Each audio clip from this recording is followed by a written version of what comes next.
Championships of the World Archery Para Championships.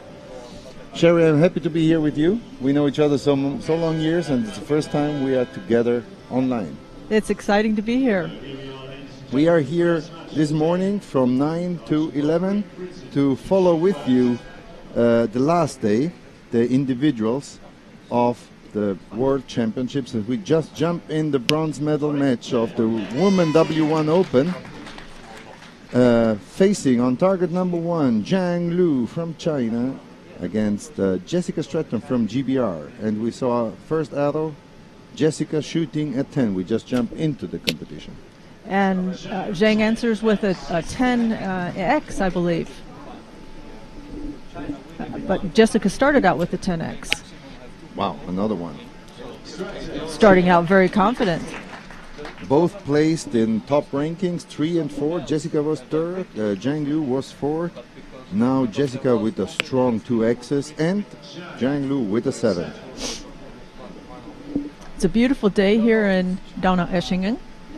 We have not much of a breath of a wind. The clouds are partly covering us, and the weather is cool but not cold. We expect a higher 30 degrees Celsius today, so we have a 25 to 28 just shot now by Zhang Lu. We expect about 34 degrees today, so it will be a right finish for these championships. We had just rain the first day. Monday was a rainy day in the qualification, but in the first day of qualification, but then we had a great week here. We've had a wonderful week.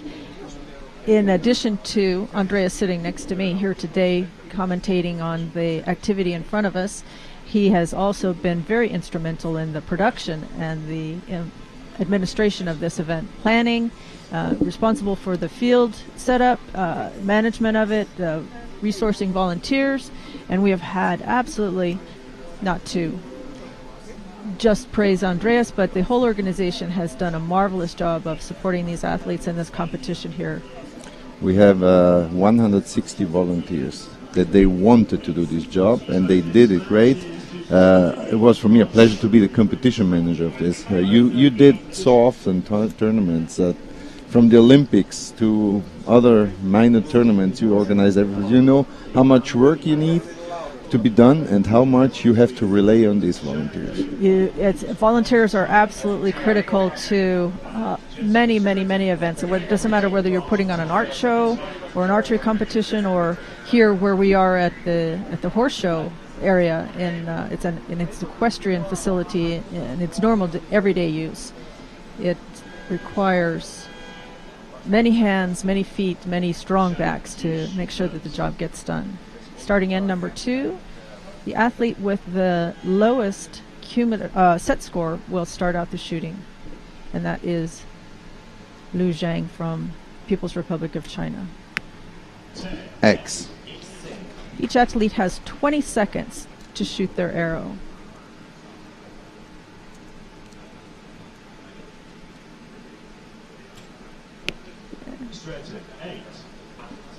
Jessica with an 8, Zhang open with a 10. She's coming back strong from her opening end.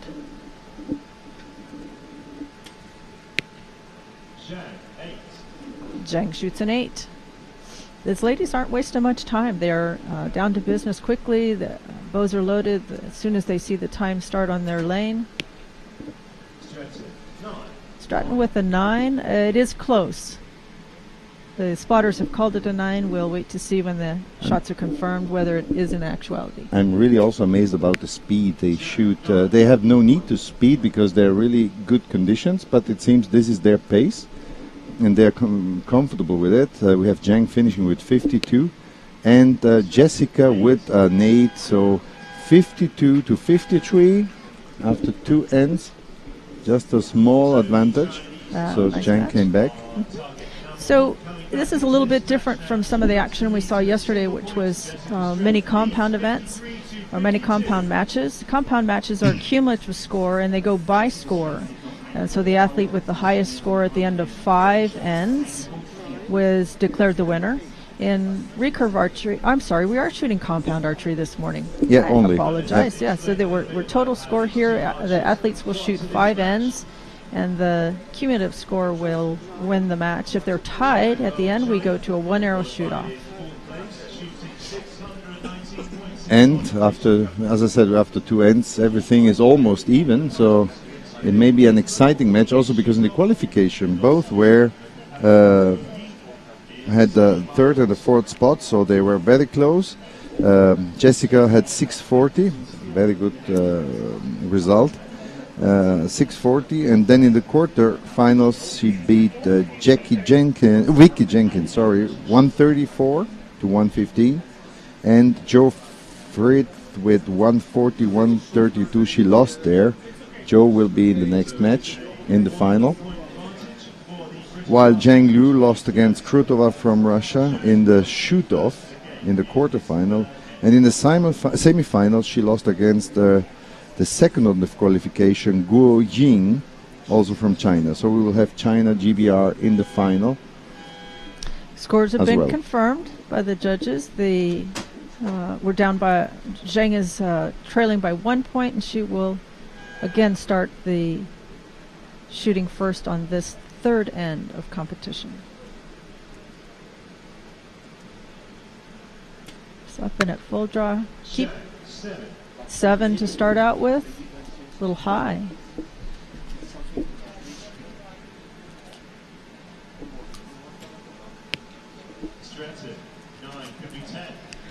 Jessica with a 9, possibly a 10. The spotters have put a star beside the score that indicates to both the athlete and the spectators that there's a potential for upgrading the score to a 10. 2 high arrows now, 8-7. She doesn't move the sight yet.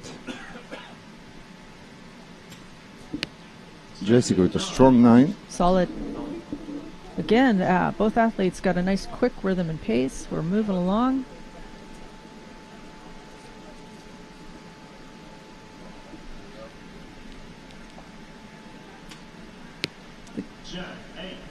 Eight, 8, 7, 23, 75.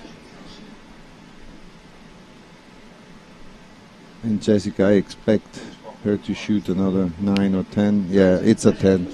Nice groove. 28, nice 81. So she came back after the second end was really weak. And the first end, we saw the first 2 X's. So she's back in the 10, in her third end and leading by 6 now.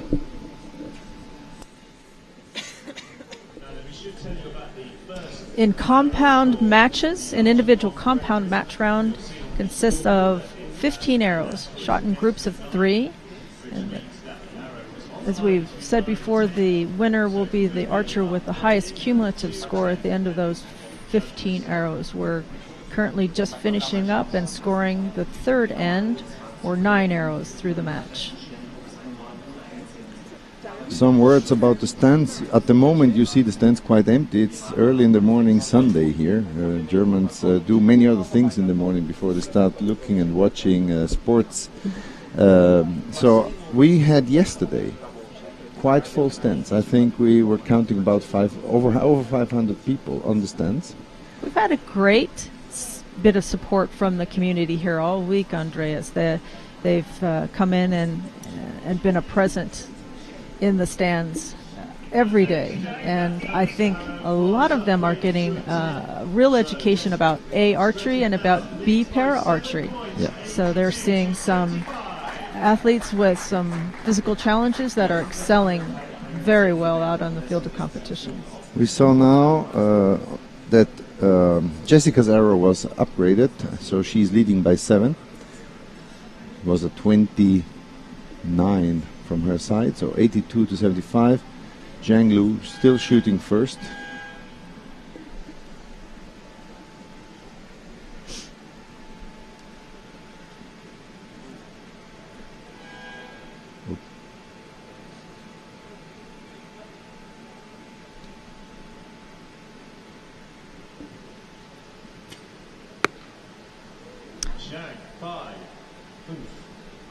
Miss from Zhang. Again, a high arrow. Aye. Jessica, an interesting reply with a low 6. I don't see any changes on the field. even the light, which now it's sure. Oh, an X. Nice recovery from Zhang. So it was not a miss. It's counted as a 5. Let's see if this will be confirmed. 9 and 6.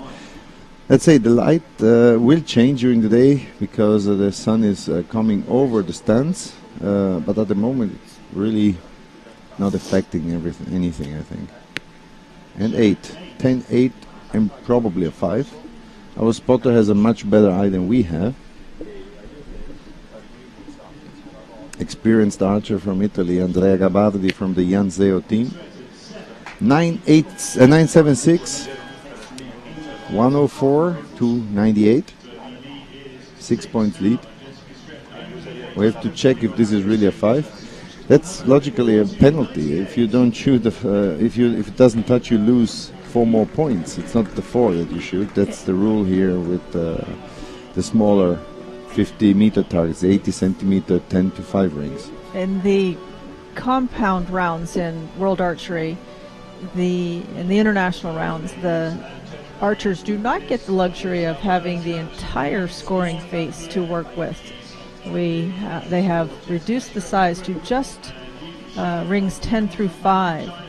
So when you have an errant shot, as a compound archer, you sometimes miss out a whole 10 points, where it's not the case in recurve archery, where they get in 10 rings to score from.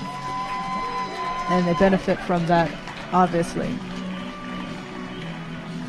Yeah, we had sometimes the discussion also for the to implement the set system for compound archery. It's a long discussion. But the fact is that compounds are happy with our cumulative system, many. And the only advantage in this case would be that if you lose those 4 extra points, you can come back in the next set. You never know what is fair, what is not. Now we are used to it. It's over 4 years that we are doing this without changes. People is used to it, artists are used to it, even spectators watching us are used to it. I think we all are happy when we see Rio White, for example, shooting his world record or with the 150 and 13 X's. You see, yes, it's still some gap to have the perfect score. The 2 X's are still missing. We're starting the last end, ladies and gentlemen, in this opening match here in Donaueschingen. 10. Good opening. She still hopes to get back on Jessica, who will now answer with his arrow. And that's an entirely open possibility. That's the thing that you learn often in archery in the match play system, is that anything can happen, and you don't consider the match won or lost until the last arrow is shot, most generally. Zhang is shooting very strong this last end too. 2 points with the first arrow. Now we see how many points you can recover or on the second arrow.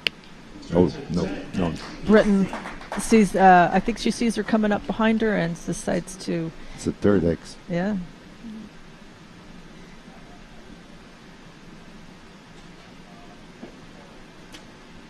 Last arrow for Zhang. So An 8. Anything on the target will win. That's comfortable for Jessica. She won't miss that. 8.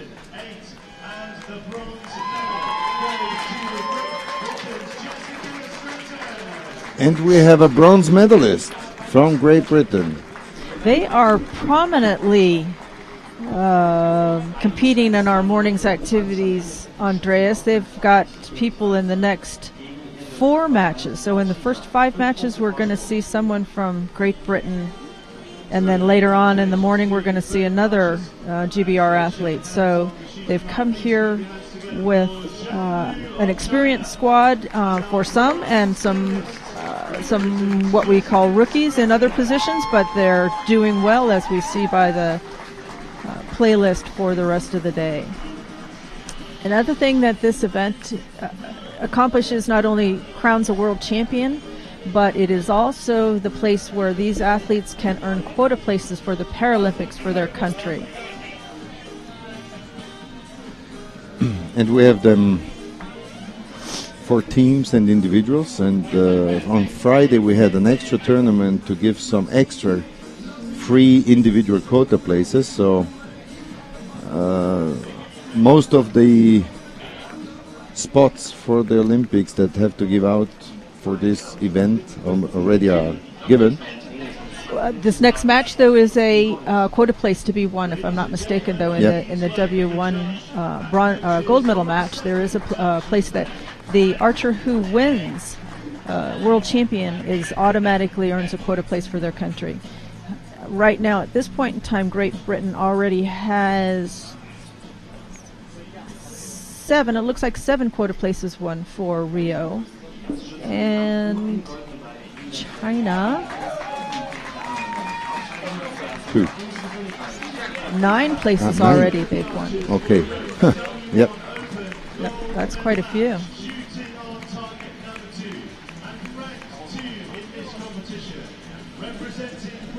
Our gold medal match is going to see Joe Frith from Great Britain coming in, ranked number 2 against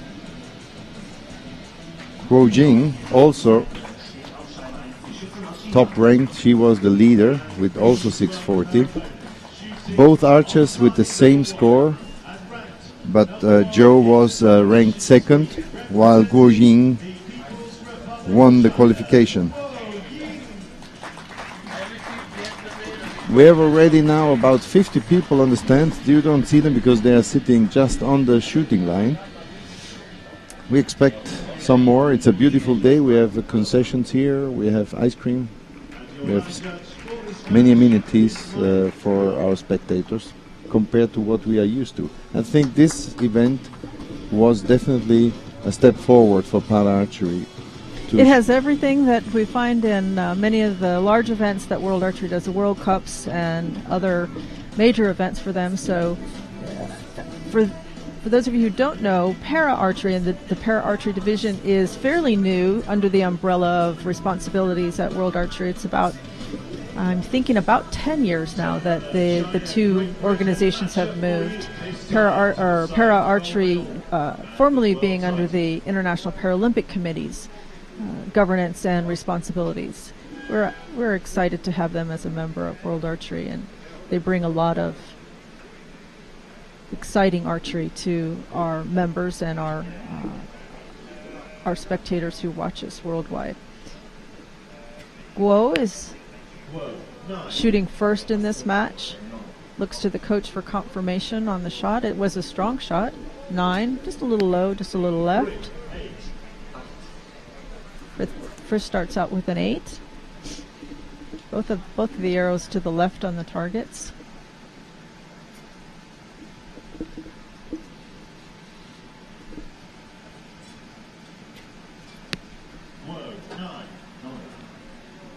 Another 9 for Guo.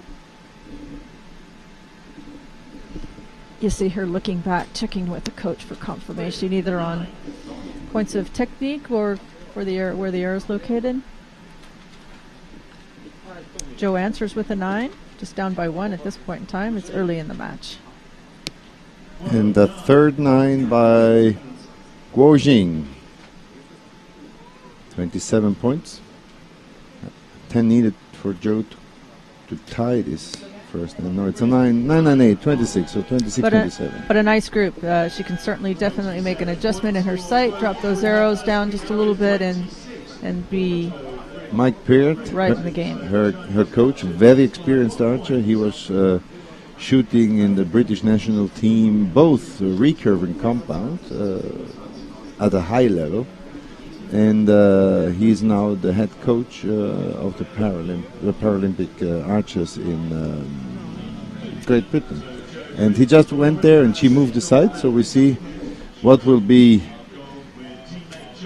the outcome of it in the second end. 1 point different, that's the confirmed, yes, 26-27. We'll see who will be the first of these 2 archers hitting the 10. Joe also very experienced archer, very well known. Actually, the whole GBR para archery movement is very strong. Mm-hmm. We saw quite a number of Chinese teams yesterday. They did well, team competition. We're actually going to see 5 or 6 athletes involved in individual competition today. China, strong representative for para archery in the Asian continent. Zhou starting out the match, so she's down by 1. Sorry, starting out this end. And we starts have out strong. We have the first 10. There you go. That sight adjustment makes a difference. I always say to all 9, I always say to all students when I'm teaching archery, or to everybody in a tournament, you know how much money you spend on this site? Move it. 10. Nice group for Zhou.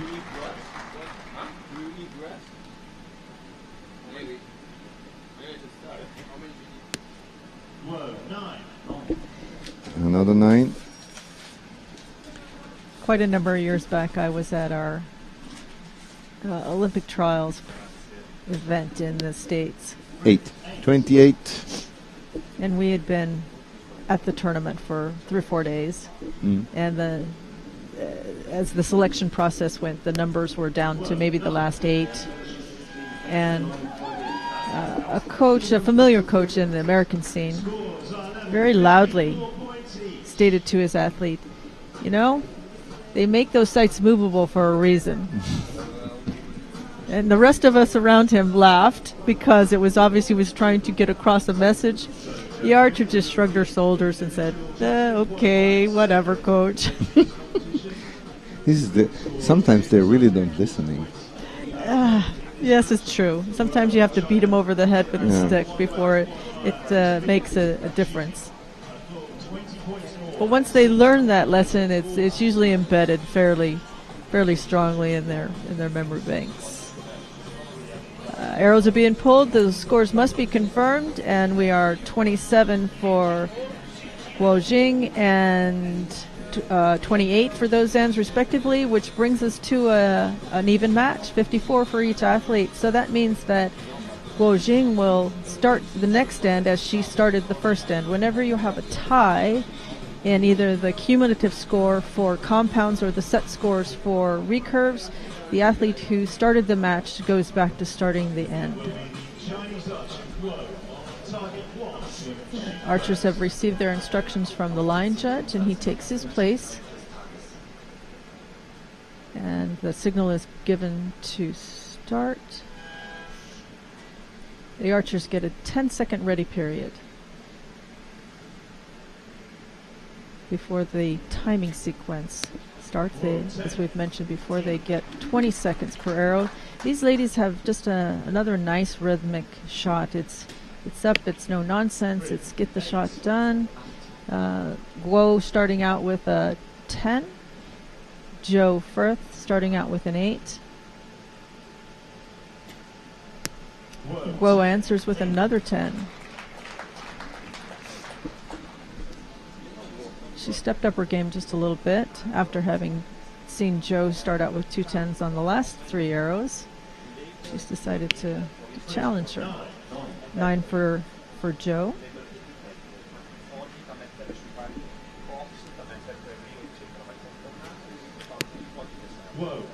And 8 for Guo, just a little high and right. The last arrow of this end coming up for Zhou.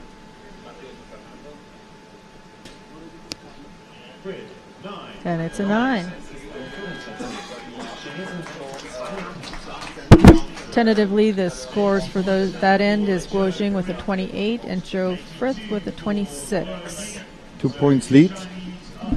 We'll wait to have the scores confirmed. They're not confirmed until the target judge and the athlete's agents go down and actually see the arrows up close and in person and confirm that, yes, those are the scores that we have indicated in the preliminary electronic scoring devices. This is what happened yesterday. Germany was shooting against Russia the final, and there was a disputable arrow on Germany, but everybody thought Russia won. They were already saying, oh, the crowd was, oh, Germany lost and Russia won. Even the commentator said, the Russia new world champion. And then we saw on Judge Jim Larvin, and he spread both arms, and it was a tie. Yes, it was exciting yesterday. And everybody, even the athletes on the team yeah. teams were a little surprised, and they were excited to be able to come back and have a shoot-off. In the end, it was still the Russians who won. What was one of the most exciting things we saw yesterday, because the crowd really played with it, and we had full stands. We had really full stands for the German team. Here in Germany, in Donaueschingen. Again, we are here in Donaueschingen in the south of the Black Forest, at the source of the Danube, the largest river in Europe. The source of the Danube, the Danube goes through 10 countries from here to the Black Sea. I knew it was a large river and fairly prominent in the European landscape. I didn't realize this is where it all started. And just 300 meters from here, two little rivers are merging together, and this is the source of the Danube. So another X from Joe. Ooh. So we have a third 10. Until now, the first X and a 10. Good answer from Guo Ying.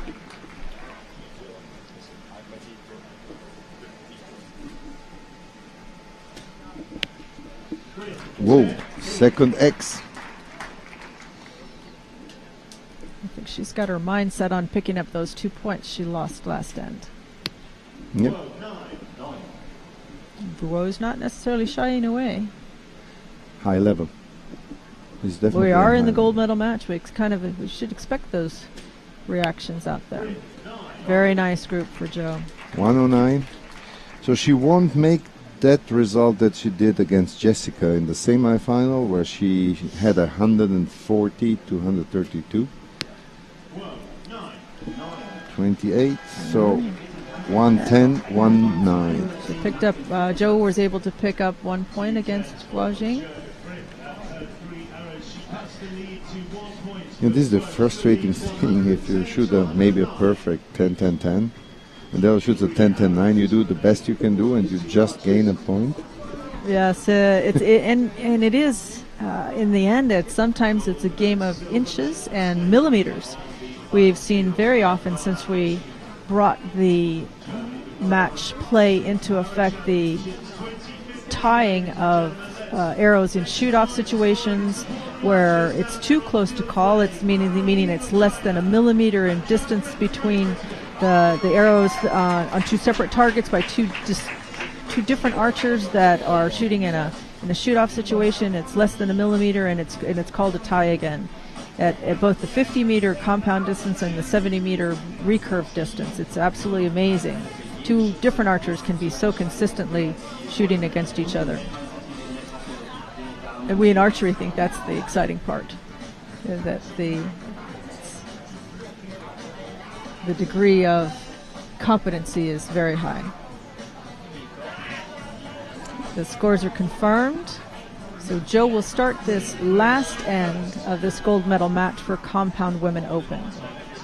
10-second ready clock is counting down. And she's confident that she knows that she can shoot this score. She can shoot the 139 because she shot already with 140 Friday, and she has a 10. She's starting out with maybe that goal in mind. Also, Mike Peart had the right words, as far as it seems, to bring her focus back on this match after she shot the 26, the 28, the 26, the 29. We see the second arrow with and a 10. The match is all tied.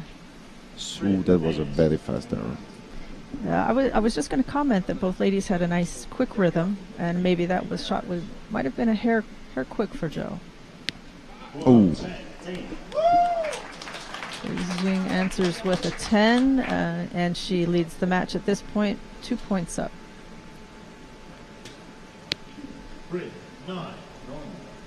Joe's last arrow is a 9. The match is now in the hands of Guo Jing. That she needs a 7 at least. Oh, and she shoots an X. Whoa! 10X. Big breath let out there. Nice sigh of relief, I think, for Guo Jing. Well fought match, both ladies. 139 to 136. 3 points advantage at the end. And the new world champion Women W1 Open, Guo Ying from China, and the podium filled of archers from GBR, Joe Frith second, and Jessica Stratton third. Coming up next, immediately, right? Stay with us. We will have the men W1 Open with another archer from Great Britain, John Kavanagh, against Italian from my home country. I'm still Italian. I live in Germany, but I'm still Italian, proud to be Italian. Fabio Azzolini for the bronze medal. Joe Kavanagh against Fabio Azzolini coming up next. Stay with us. You see, Mike Peart has just left the field, and we have the marshal of World Archery ready to bring in the next archers.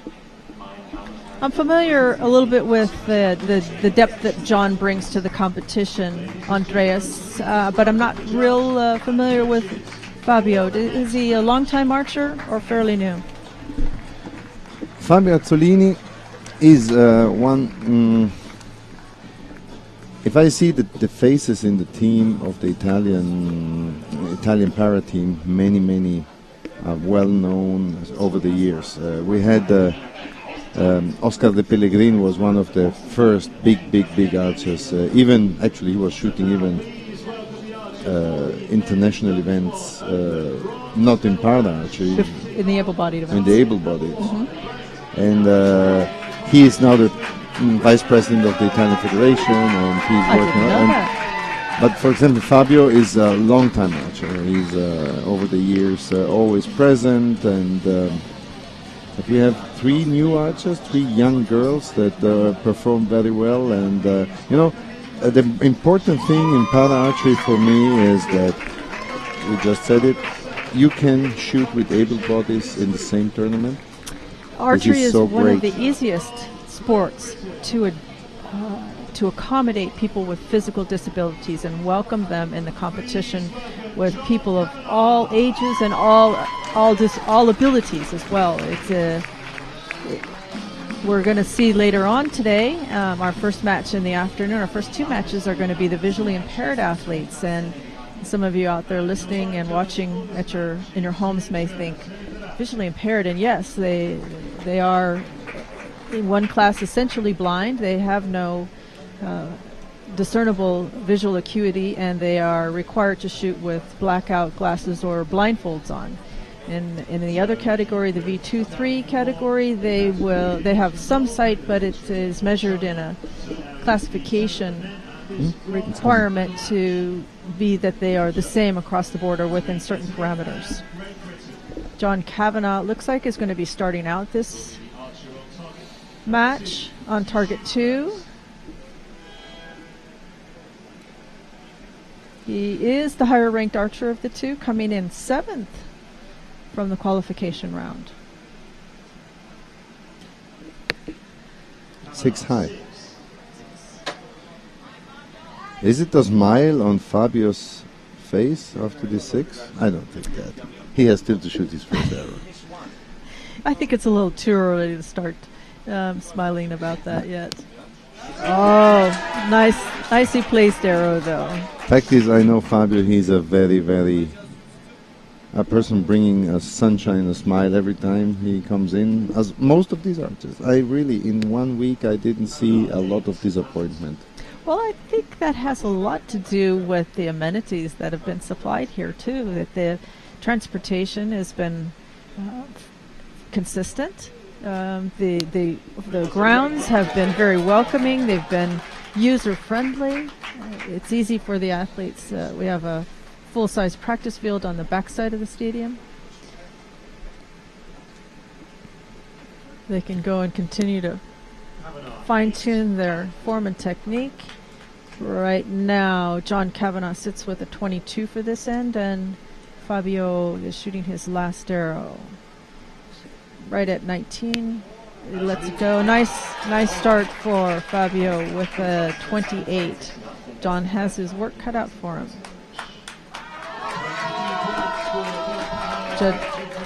Judges coming out from the downrange canopy to score the arrows, make sure they are what we've seen. Coaches moving forward to talk to the athletes. Look at Fabio. He's having a good time out there, looking at the crowd, sharing stories with the coach, just very relaxed. And again, to come back on archery. Archery is a family sport. I see kids playing and with the bow, with their parents on the field, on the ground. Weekends spent with her. That's how I started to shoot. My dad and my mom were shooting. I started to shoot and I loved it, and because I was together with my friends, with my family. And when I learned about para archery, it was very early, because I know Oscar de Pellegrin since many, many years, and Paola Fantato, you remember in Atlanta, she was shooting at the Able-Bodied Olympics in Atlanta for Italy. We've had, through the years, World Archery has had many, I'm not going to say many, we have had a few para-athletes that have contributed to the growth of archery and the growth of para-archery, but displayed and competed very well at the able-bodied level. Neroli Fairhall from New Zealand for many years was a fixture on the international scene, just as Paola was in '96. John starting out the match as he is the lowest scoring archer at this point in time. Took most of those 20 seconds he let go with about 7 seconds left on the clock. But came back strong. It's just been first end jitters. Who knows? Maybe liner. Even the most experienced archer sometimes has those first end jitters. The spotter says it's a liner, so we'll see. That's an 8.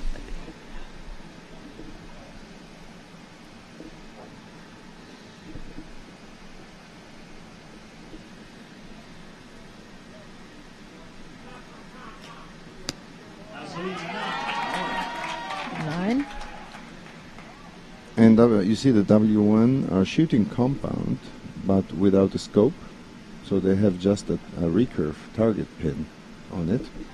That's also important to know. You know, shooting a 27 with a bow that is not effectively a compound bow, but a hybrid, I would say, because there is no scope. You just shoot with a... You don't have a lot of the advanced equipment that the compound open... No magnification. No magnification. You're not allowed a peep sight, and the poundage is left maximum at 45 pounds. When the compound open, the maximum is 60 pounds, and it's almost a... In the States, sometimes we have another archery organization in the same class. It was referred to an unlimited division, meaning just about anything is allowed to be placed on the bow that will have an impact or to the benefit of the archer if they believe it so. The basic restrictions are allowed. You're not allowed anything electronic or electric. A camera view over the field. There you see some of our spectators.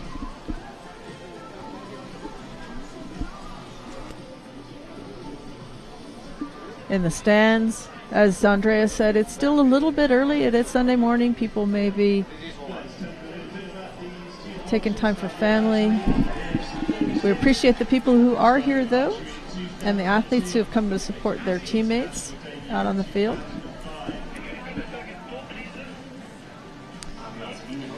The coach of Italy, Antonio Tosco, wants arrows back. He wants those arrows back. I don't know why he wants exactly those arrows. Come, run, he says. You see, I'm not... unfortunately, we see him only from the back, but he's very active trying to communicate with the runners. They want those particular arrows for some reason, it seems. Well, fact is, Antonio Tosco, also international compound archer. So we're 16 places are now decided. All of them, and W1s, China and Great Britain each got an extra one after the finals. I'm doing it now. Give me 5 minutes. Thank you. And John shooting the first out of the third end in the 9 at 3 o'clock, full 9.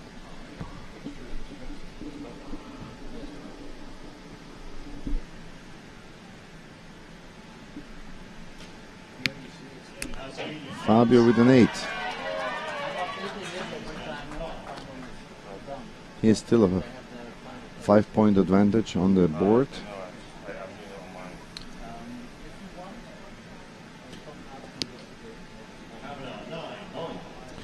Yeah, John is an experienced archer. He knows he has to shoot until the last arrow. He shot a great 143 against 142 against John Walker, losing the semi-final by 1 point to the finalist John Walker, who is coming up next with David Drahoninski from Czech Republic, who did beat Fabio Azzolini in the semi-final. So nice end for John. It seems like he's picked up his pace just a hair. Maybe being a little more aggressive with his shot. So having 2 ends left, Fabio must shoot a good arrow now. 8 high. If you see, all these arrows are high. I would move the side. The lowest arrow was an 8 at 9 o'clock. So I would move the side. I hope Antonio Tosco tells him the same thing. He goes back to discuss with the audience. He's talking to the chief judge about something, and it may have been that communication he was trying to relay at the end of last end, where it seems that he was asking to have those 3 specific arrows back.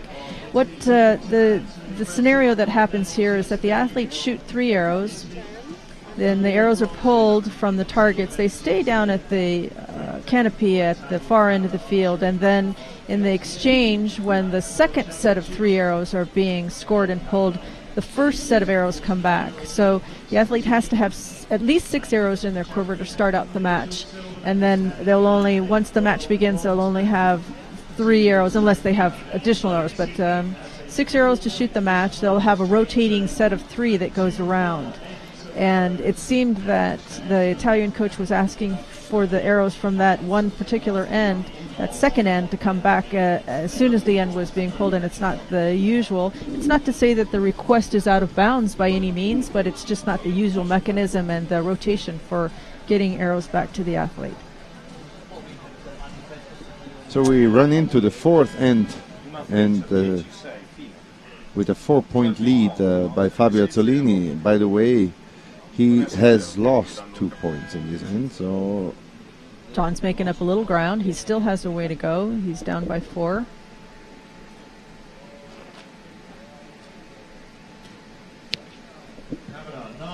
Let's go with 9 seconds left in the 20-second clock. Fabellini up. Bazzolini, I apologize for that mispronunciation. A 10. Maybe he likes that set of 3 arrows.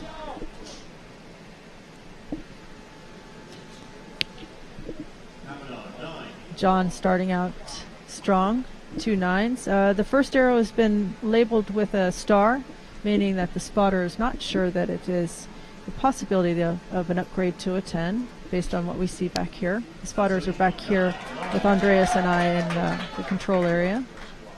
We're probably about 60 meters away from the target, where the athletes are about 50 meters. They are 50 meters away from the target. Last arrow, nice strong shot from John. 2 9s, 2 solid 9s, a possible 9, maybe 10 on the 3rd arrow.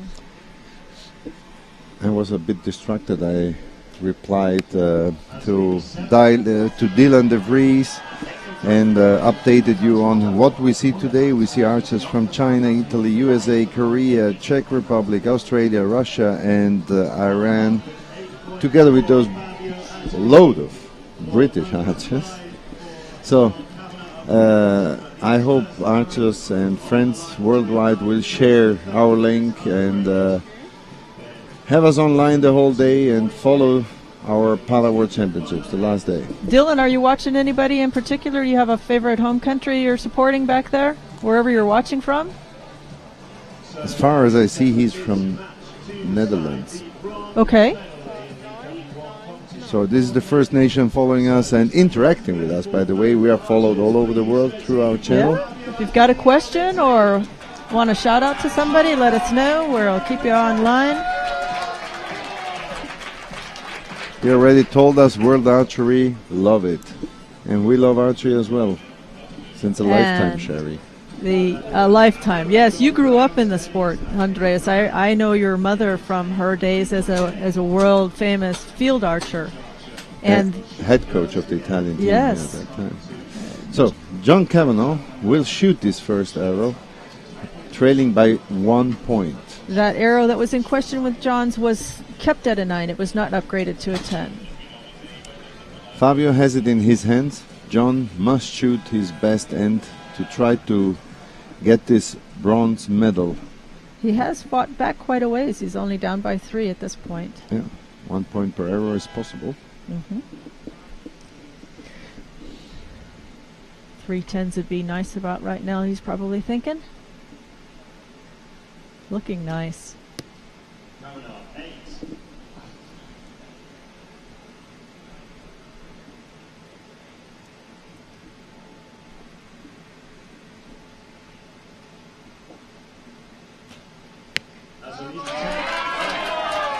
Pasolini is not given an inch there.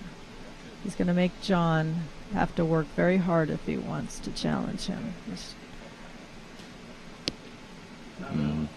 8.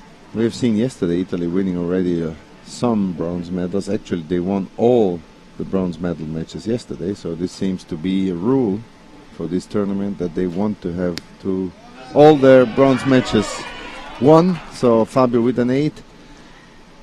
5 points lead before the last arrow.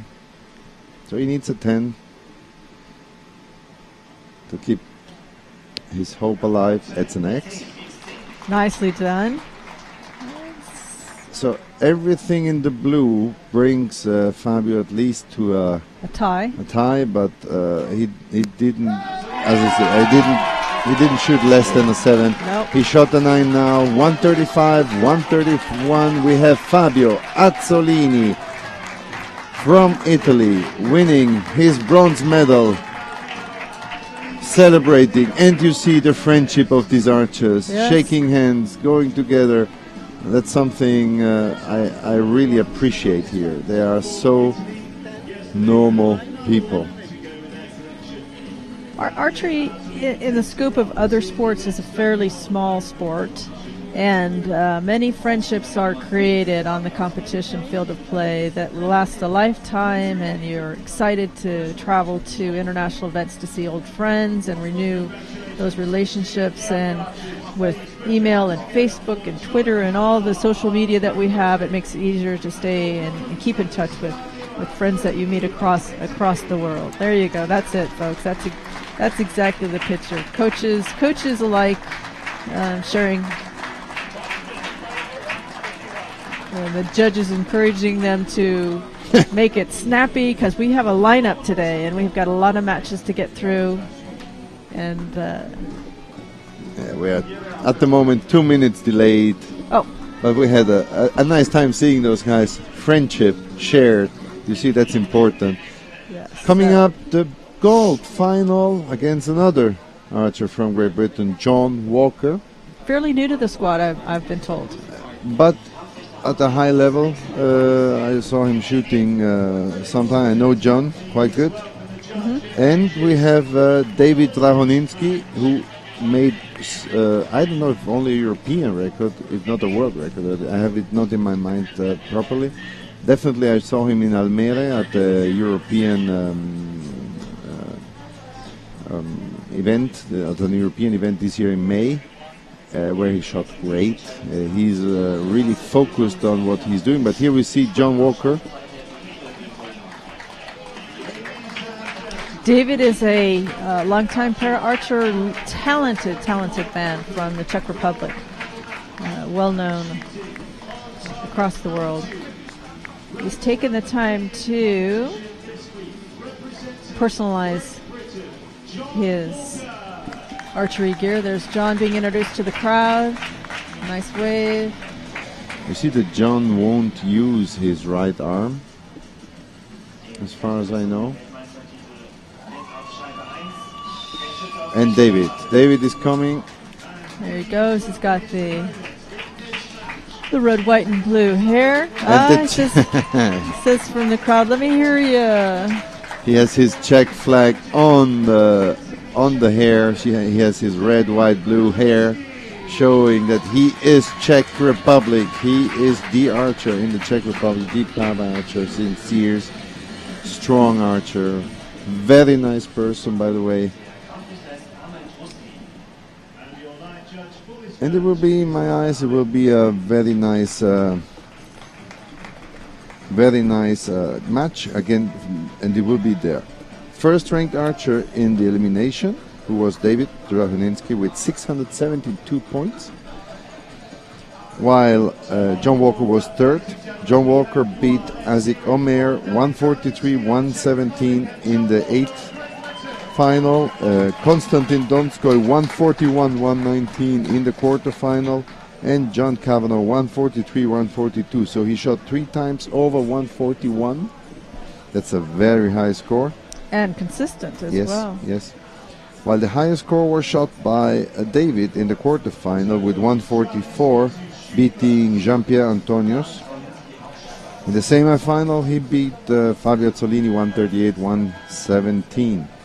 So I think from what we see on the paper or on our screens, it will be a high level. High scoring match. Yeah, potential for a high scoring match. David is chosen to start out the match as the higher ranked archer. He has the choice to let the field of play officials know that he will shoot first or second. As you see, John Walker is not using his right hand. He's using his right hand, but not at the face. Ooh! He is pulling a release device with his fingers at the bottom, at the legs. So you will see it. It's an interesting thing. So David is just using a normal trigger release, and you see the harness is over the shoulder and then swings down in front. Is how the release is activated with just the 2 fingers from John's right hand. And David's third arrow after a 9 and an 8 is another 9. I would say the 8 of David may be upgraded. At least they have a deeper look on it, on the target. And John 10 X 8 26. So we have a 26 draw on the board with 1 questionable arrow down at 4 o'clock. We will see. Worst case, it stays on a tie. Best case for David, he will be upgraded by 1. So right now, though, until the scores are confirmed, we're looking at a tie match.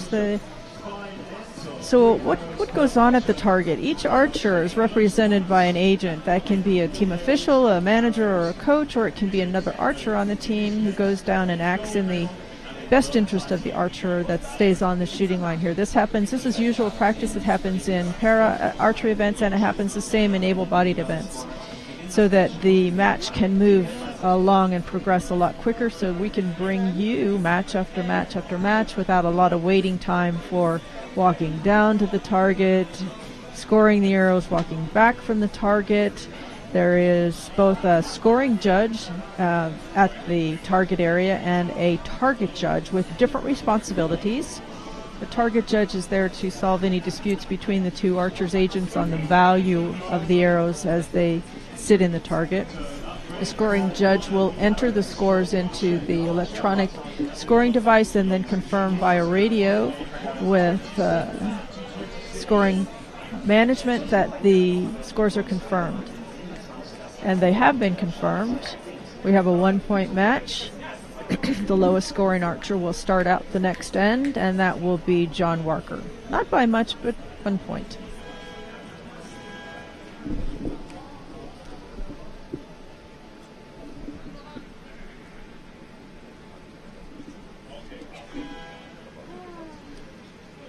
The signal to begin shooting has been given, and John's up at full draw.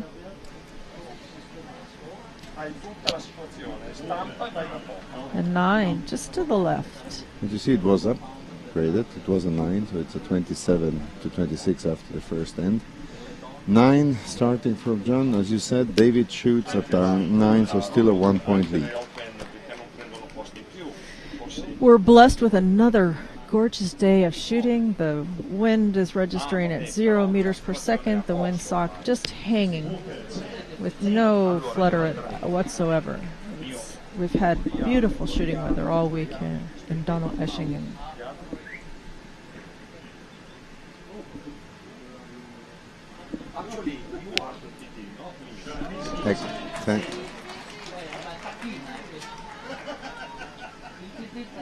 Nice groups from both archers. 27 at the end. 2 times a high arrow. And the last arrow has been, it's not necessary. Ooh. Nice response from David. Maybe he just took that first end to do a little warm-up. And when you talk to him, he has a great mental game. He had a mental coach working with him. He's so focused on the Olympics, on the Paralympics. He wants to win next year. Archery is very much a sport that benefits by having mental and performance coaches assist with the development of the athlete. It's just essentially, you have a competitor that's sitting on the line with you, but essentially it's you and the target and your feelings about how the shot progresses and how you react to a good shot or a bad shot. And a lot of the mental performance is learning and managing that reaction to a good shot or a bad shot. Scores have been confirmed. David is up by 3 points at this beginning of the third end here. The line judge down here with the athletes have given the signal that the field is clear, and as soon as he gets back in his place, the 10-second signal to be ready has been given. John's loading his bow.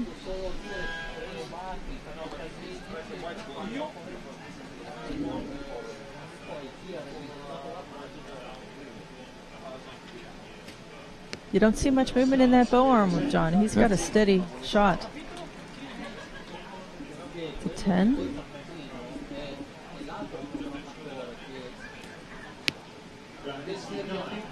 Nine. In archery, if an arrow touches the line between 2 scoring zones, it is scored the higher value. Yeah, and if the line is not there, there's an imaginary tangent line to see if the arrow would touch the continuation or the broken line. In that case, you will see the judges changing target phase, because if the lines are getting cut, they just change the target phase to avoid discutable decisions. And many matches have been decided on the value of an arrow where the judges had to recreate the line visually to say that, yes, the arrow, nice group for David. I think he's getting in the groove. I think he is feeling comfortable out there.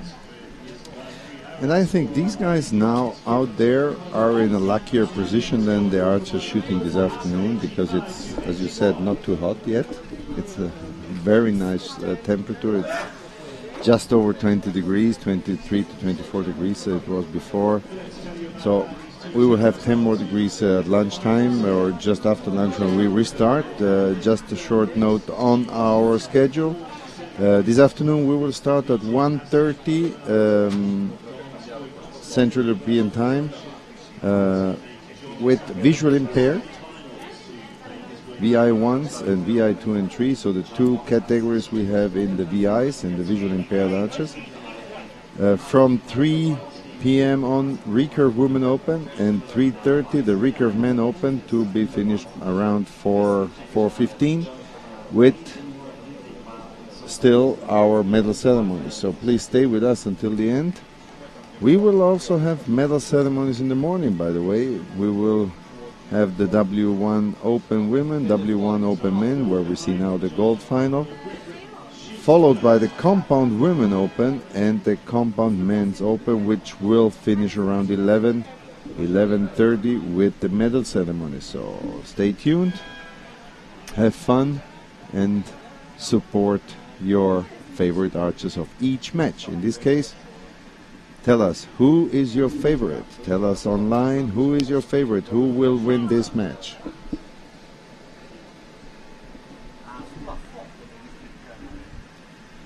Give us some feedback. David is in the lead. Oh, by the way, he's not only in the lead, he is pounding those arrows in this 10. That's what it was a cross.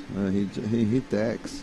The bull's eye. Call it as you want. That was a perfect shot. And sometimes on the screen, when there's not too many arrows, you can actually see that little X that's in the exact center of the target. And it's a delight when the archers can shoot that. I am impartial. I try to be impartial. Yes. But I find David's action here is so good. John is doing his really best, but David, you see how hard he wants to win. And he's so focused. He shoots 10, 10, 10. He shot already 6 10s, 4 9s, another 9. You know, he didn't shoot out of the 9 until now. He just lost 6 points, 114 out of 120. I know some compound archers like me. I'm just I'm a recurve archer, but sometimes I shoot compound. I am not that good with scope and everything. So this guy is shooting compound 45 pounds with a recurve sight, pounding in the arrows. It's incredible.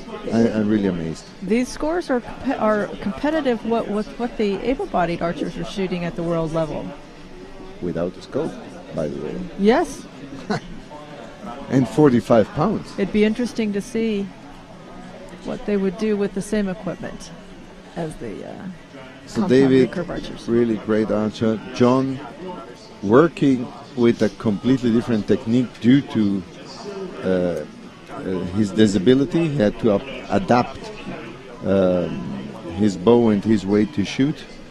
And as you see, he's doing very good. He's in the final. We have not to forget, this is the gold final of the World Championships. So John is an extraordinary archer, but David doesn't get him much chances to show. Nope. 114. He says, if you're going to challenge me, you're going to have to shoot your best to best me. And starting out this final end of the match is John Walker. Signal to shoot has been given. He's up at full draw. Steady shot, nice 10x.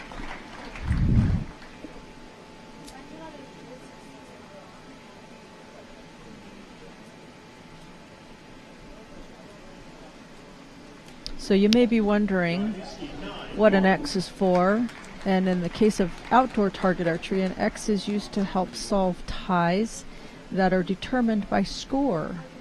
In the match scenario, ties are shot off. The 10 and X count doesn't come into play, but in qualification and in some parts of ranking, final rankings as well as preliminary or intermediate rankings, the 10 and X count is used to determine which is the higher ranked archer or the better ranked archer. John starting out strong with a 10-10-9, or finishing strong, I apologize, finishing strong with a 10-10-9. David is just needing 3 points, and he shoots a 10, well placed, nice, another nice route for David Drahoninski to 1-4. Look. Oh, absolutely, he's excited. He you can tell when they've put in the hours of practice and going back and forth to the range and all of those things that come into play with any athlete who exceeds on the international level, that it's a joyous celebration to to have it. Oh, now David's rocking his chair. My gosh, I don't know if I've ever seen him this excited. So maybe there have been some trials and tribulations along the way that have brought him to this point too. And an exchange of a gift between the two athletes. Love it. Hugs from the coaches. Absolute relief on David's face. I'm not sure, like I said, I'm not sure what the year has brought for David, but he does seem relieved at this win. And he looks like he's just spent, both emotionally and physically, that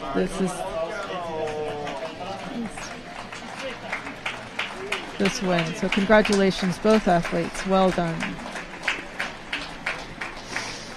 Scores have been confirmed. Archers, the field crew putting up new target faces for the next match coming up.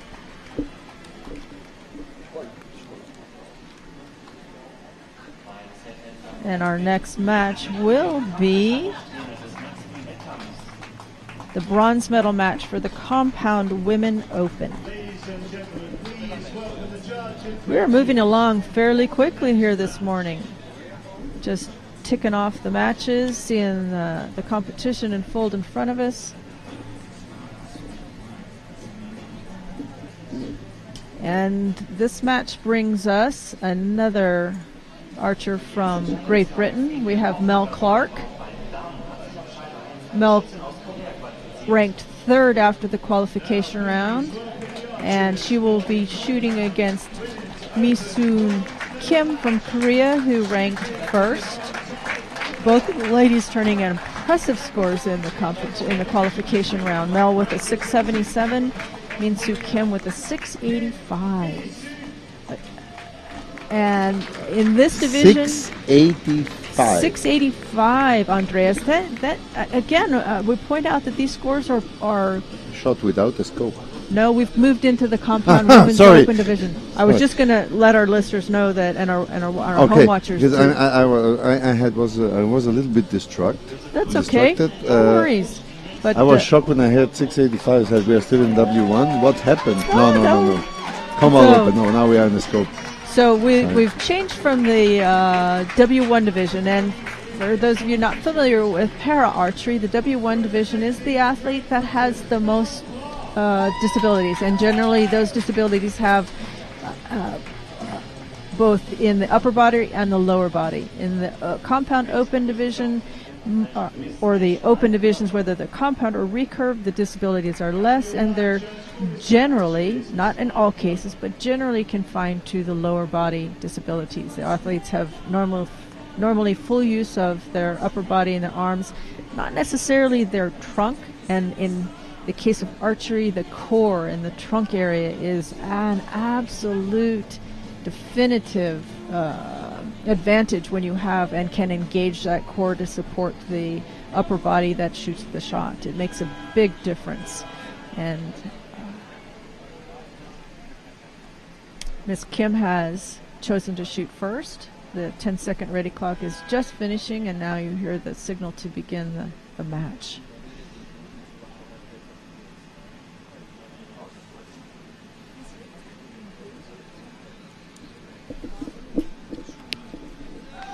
Steady shot with an X. Nice opener. Mel is an accomplished athlete who brings quite a number of years of international experience with her to the field of play. Opens with a 9.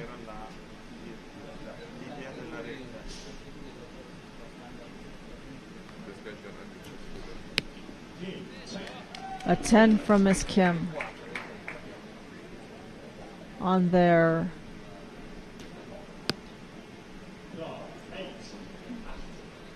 an 8 for Mel.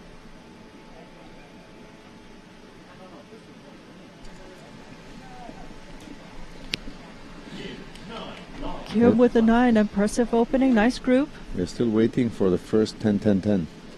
We haven't had one this morning, eh, Andreas? No, we will. We will for sure. We will for sure. Sleepy.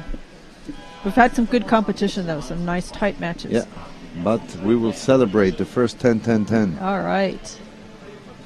On their way to get here, Minsu had a bye in the first round. She shot a 139 against Prashnikova in the 1/16th round. In the 1/8, she shot a 132 against Granitsa.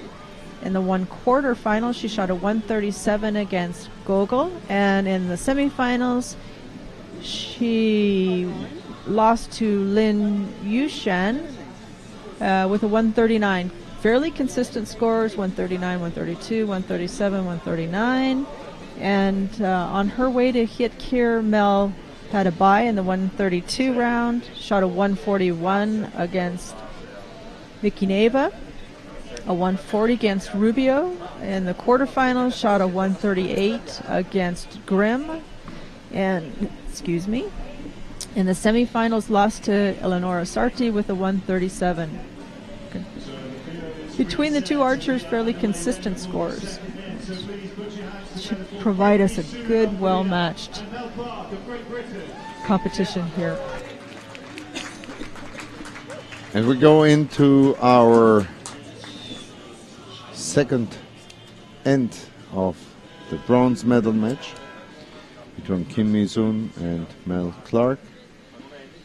We will immediately after this match see the gold final between the Chinese Lin Jueshuan and Eleonora Sarti. But now let's concentrate on Mel Clark shooting a 9. Again a 9 left. Mel's down by 4 points after that first end.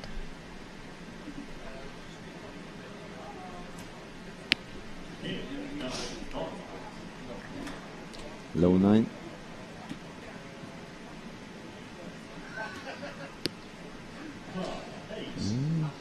Now, definitely she moves the side. Mel just moved the side.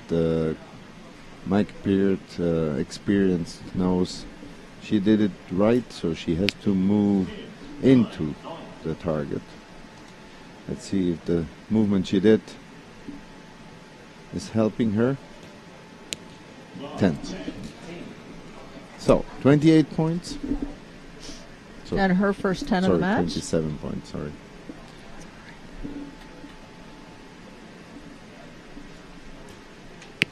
And 26. Well, they say it may touch. 8 liner, 8 with a star. 26, 27, we'll see. We'll see when the judges get finished at the target.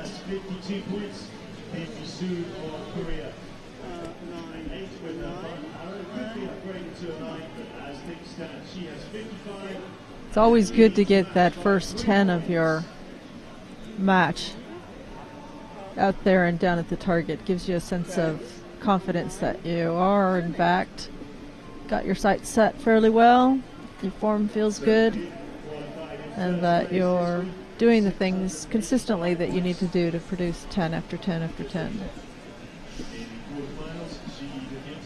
And that arrow for Kim was upgraded to a 9, so 27 for Kim, 27 for Clark. For this end, the score is tied, and the overall score, Mel still stays 4 points down. Sun is now on both. Sun is now on both targets. The sun moves into the field. So we had at a certain stage target 2 still in the shadow. Now both targets in the sun. Beautiful sunny day. Really, we can count the sky, the clouds. There are not so many, and I think in the early afternoon we will be happy to have at least some clouds overruling the sun. 10. Second 10 for Mel. After she moved the sides, second 10, so let's see how the group looks like. Because one arrow, as you know, is not a group. No. In my eyes, even 2 is not a group. It's a group of its own, and sometimes you get 3 different groups on the target when you shoot 3 arrows. How often happens? 10-8 for Mel. 9-10. Kim is very strong. I mean, She shot 685 in the qualifier. She is on the highest level.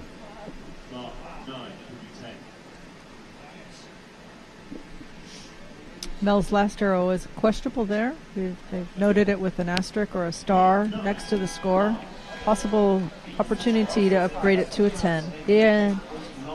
In the electronic scoring or the scoring during a match, when the arrow's too close to be called, it will always be announced as the lowest value.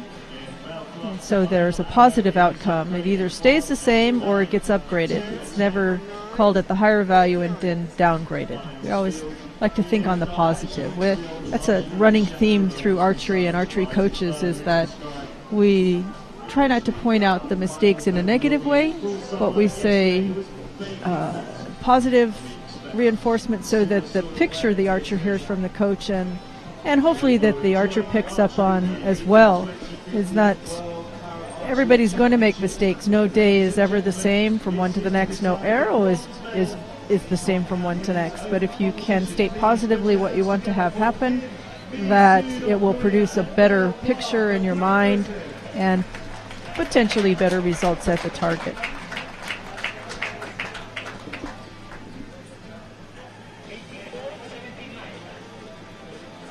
The ruling has been made on Mel's questionable arrow, and it stays as a 9. So Min-Soo Kim with a 28 for that end, Mel Clark with a 27. She now has 5 points deficit to Min-Soo Kim. And she will start out the next end with the first shot. And the 5-point lead. Trailing by 5 points. 5-point lead for Kim Mi-sung.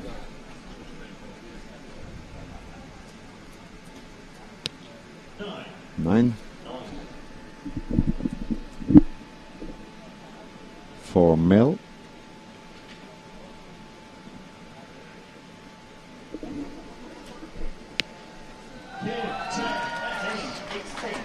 An X10 for Kim. Again, she's showing us how she got to this point. She is staying consistent. No arrows out of the gold yet during this match. A 9 for Mel.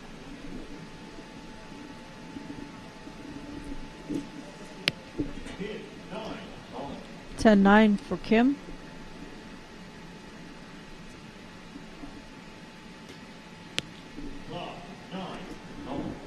And 9 for Mel. 27 for Mel's fourth end. She's been fairly consistent with a 25 on her first end and then continuing with 27, 27, 27. Kim's first arrow out of the gold is an 8. Still shoots a 27 for the end though. Potential to have a tie on this end. It will still leave Mel 5 points behind all total in the match.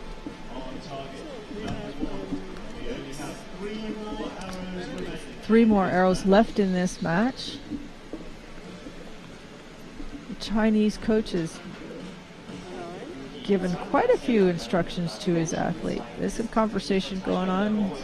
Maybe he just tries to keep her off thinking that she has a 5-point lead and just has to shoot arrows. So he just wants to tell her, come on, don't think what you have to do, because she has a 5-point lead. What should she think? She now can only think, I cannot miss the 9, I cannot miss the 10. So it's just taking her off the focus of what she may think. Maybe he knows her better than we do. I would have a tendency to think that he's probably just saying, just relax and keep doing what you've been doing. You've got a 5-point lead, but there's no need to relax and think you've got the match won. Okay. At this point in time, but just keep a strong shot and keep shooting as you have been. Mel will start the last end here on this final end for the Compound Women's Open's bronze medal match. She still looks quite confident, though. I don't see any chink in her armor down there. 10, well placed. She is, as we all know, the match isn't over till the final zero shot in. And there is a possibility that something can happen to Min-Soo Kim.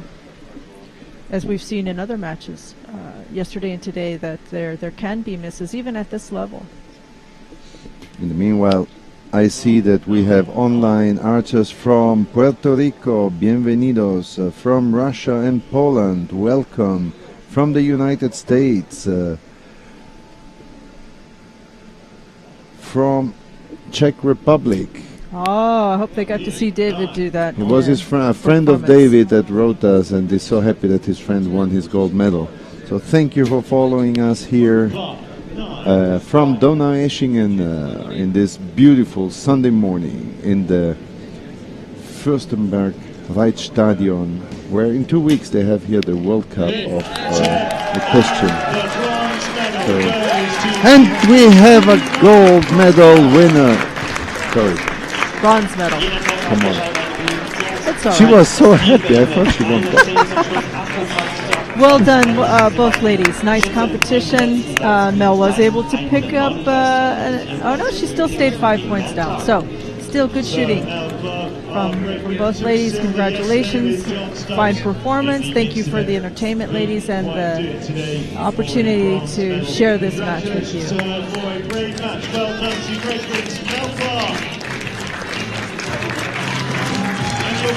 And Miss Kim is delightfully pleased. Look with how herself. she is happy. Absolutely. She goes home with the bronze medal, and she really likes the idea to have this medal hanging around her neck. Look, Another coach coming out from the waiting area to help with moving the equipment. Athletes in this situation, in the match play, are not allowed to stop the match, or the rules dictate that the match is not allowed to be stopped for equipment failures. So normally each athlete comes into the field of play with at least 2 bows. I don't think there's a need to carry 3, because we hardly ever see equipment failures at this level. But just to be sure, you don't want to be caught with your backup bow either in a case or someplace else in the venue or in the hotel. Bring it with you. Time doesn't stop for equipment failures, and that 20 seconds is such a brief amount of time to try and experience equipment failure and even grab a second bow to get it ready to shoot within that time frame. Coaches and representatives for archers in the next match coming out with equipment, getting it set. The line judge preparing for the entrance of the athletes. Who have we got? A countryman from yours, Yes. Andreas. beautiful Eleonora Sarti. Not only beautiful, but a great archer. She's a professional archer, by the way, in the meanwhile. She started archery 2.5 years ago. Only 2.5. Yes.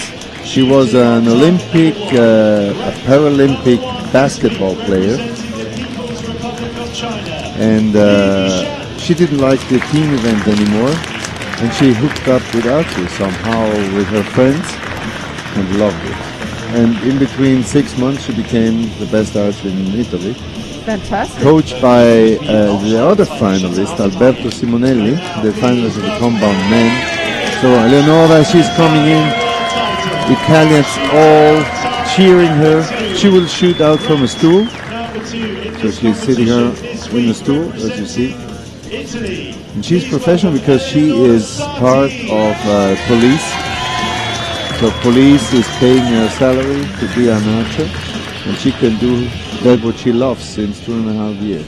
Is she required to do any work with the police No. organization? No. Well, that is marvelous. She is a full-time sportsman. Until she has this level, she will keep this. Not many of our athletes in the archery world are professionals, but those that are, you can see the difference, I think. You can know that they take this as a job, and you work on all aspects of it. You work on the equipment, you work on the mental aspects, you work on the physical aspect, not just the physical training, but the physical conditioning that goes into archery as well. And Eleonora, as I said, I met her a few times. I was at the Italian Championships in this year. Oh, and at first that strong Nice. first shot Nice. by Lynn. And she is so focused. She wants, as we saw David before, she wants this title. She wants to be in Rio and to win in Rio. She knows exactly what she wants. Eleonora answering that opening 10 with a 10 of her own.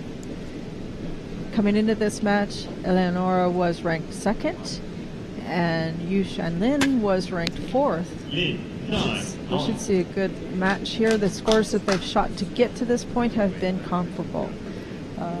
Eleonora 139 in the 116th round, a 137th in the 1/8, a 144 in the quarter, and a 143 in the semifinals. 10-8 at this point for Sarti, Eleonora, and 10-9 for Yu Shanlin.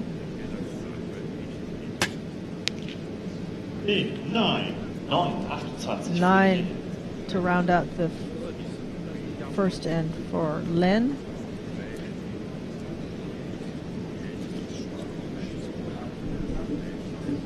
Countdown clock right in front of Sarti's field of vision. She potentially could see it in her peripheral vision while she's at full draw. Finishes out the end with a 10. Strong start. Tie score until we hear from the judges at the target to say yes, it is true. 10-9-9 for Lin and a 10-8-10 for Sarti.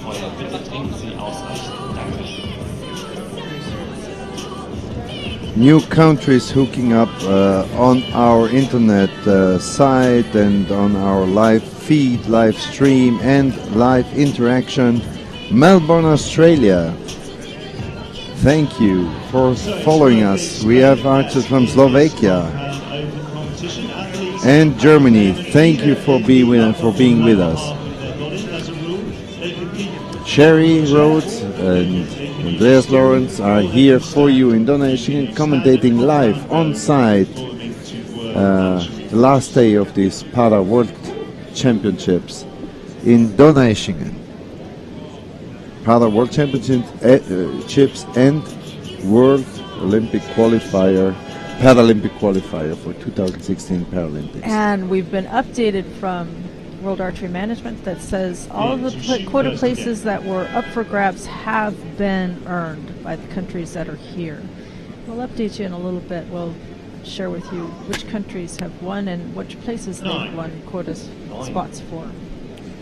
Having a draw after the first end brings us a Chinese archer Yu Shanlin shooting first again, and followed by the first of the second end of Eleonora Sarti with a 9, both with a 9. All the Italian team is cheering for Eleonora. All the Chinese team cheering for the Chinese archer. But we see on the stands at least 150 people, not archers. It's the first time we have paying people at the Para Championships. They pay tickets to see our wonderful sports. It's so great. Thank you for being here also to all you audience there, even if you don't hear me. But maybe you watch this stream offline in a few days, because this stream will be on the World Archery site even in a few days, so maybe the one or the other that was here today will look at it, and I say thank you for being with us. Clock counting down for Eleonora. She lets go with just 3 seconds left on the clock. With a 10. 3-point lead for the Italian, Eleonora Sarti. So we have 25 countries that have earned quota places for the Paralympics in Rio next year in 2016. We started out this event with representatives from 46 different countries. We had 86 women and 174 men that started, for a total of 260 athletes. We're not sure if that's a record, but if we find out later on, we'll update you for sure. So let's share a little bit of information with you. Australia has earned a quota place in the Compound Open men's division with 1. Brazil, which is the host country, was able to capture quota places in two ways. The host country gets to automatic quota places when they enter an athlete in a division here at this championships. But in many instances, they have actually earned their places by shooting those places. They're not going to take that many places for the host country, so that frees those places up to be awarded to another country in another qualification, quota qualification event. Updated score: 56 Eleonora Sarti, 53 Yue Shanlin from China, shooting right now her first arrow off this third end with a 9.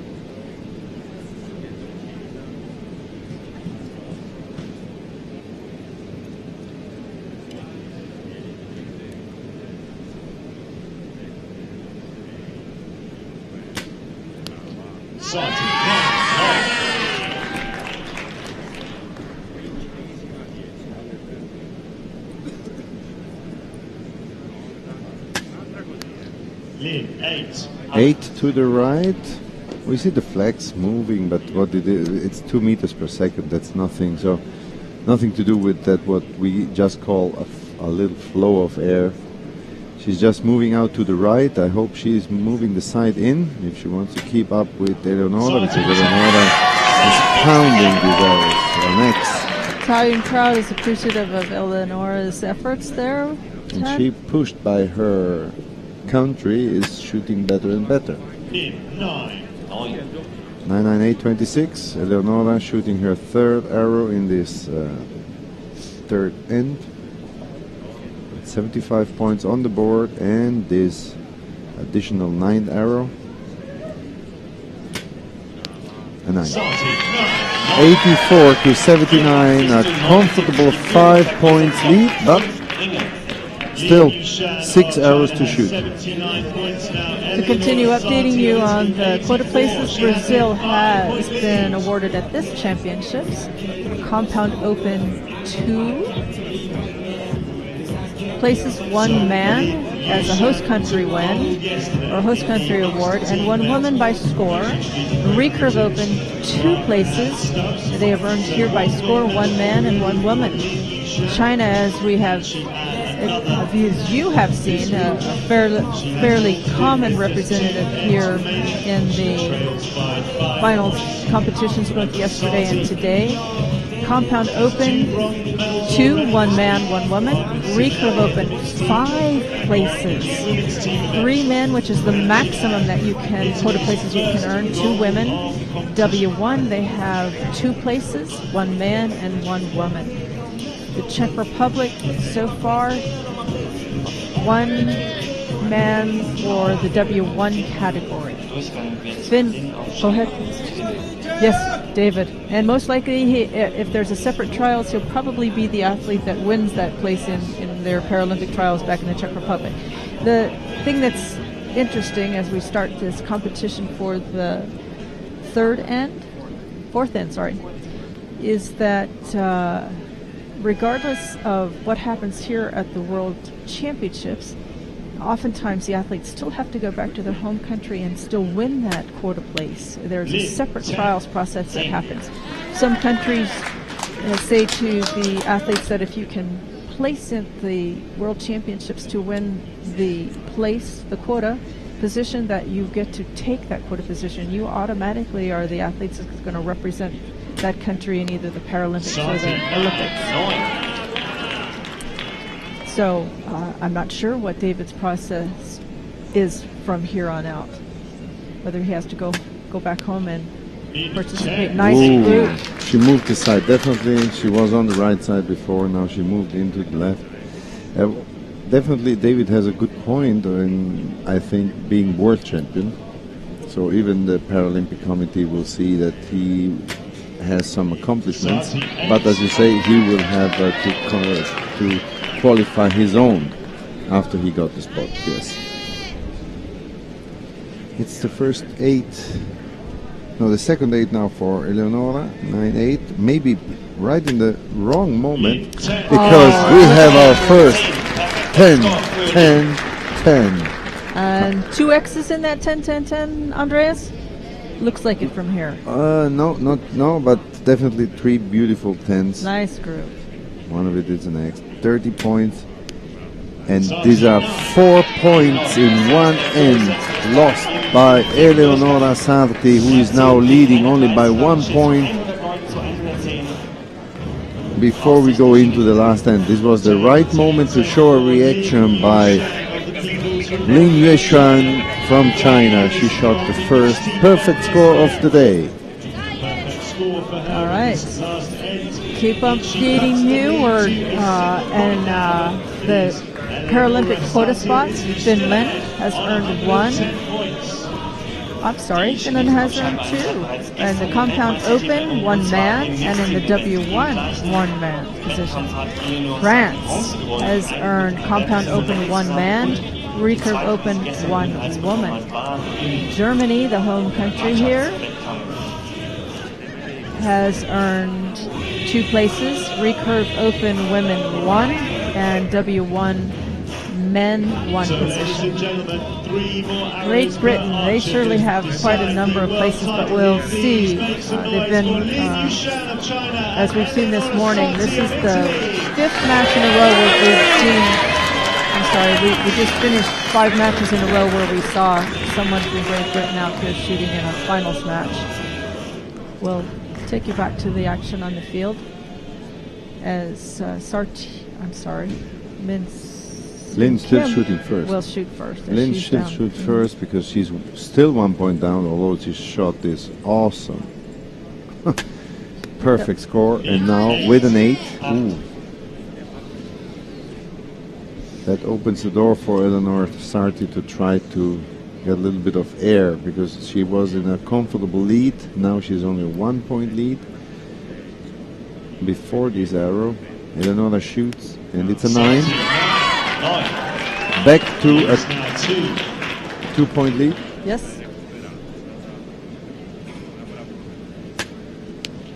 Oh, back to the 10. X.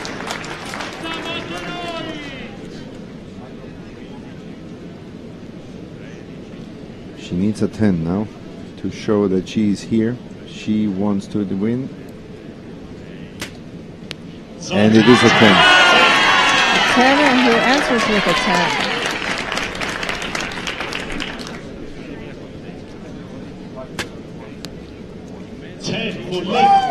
Two 10s to finish out strong for Lynn.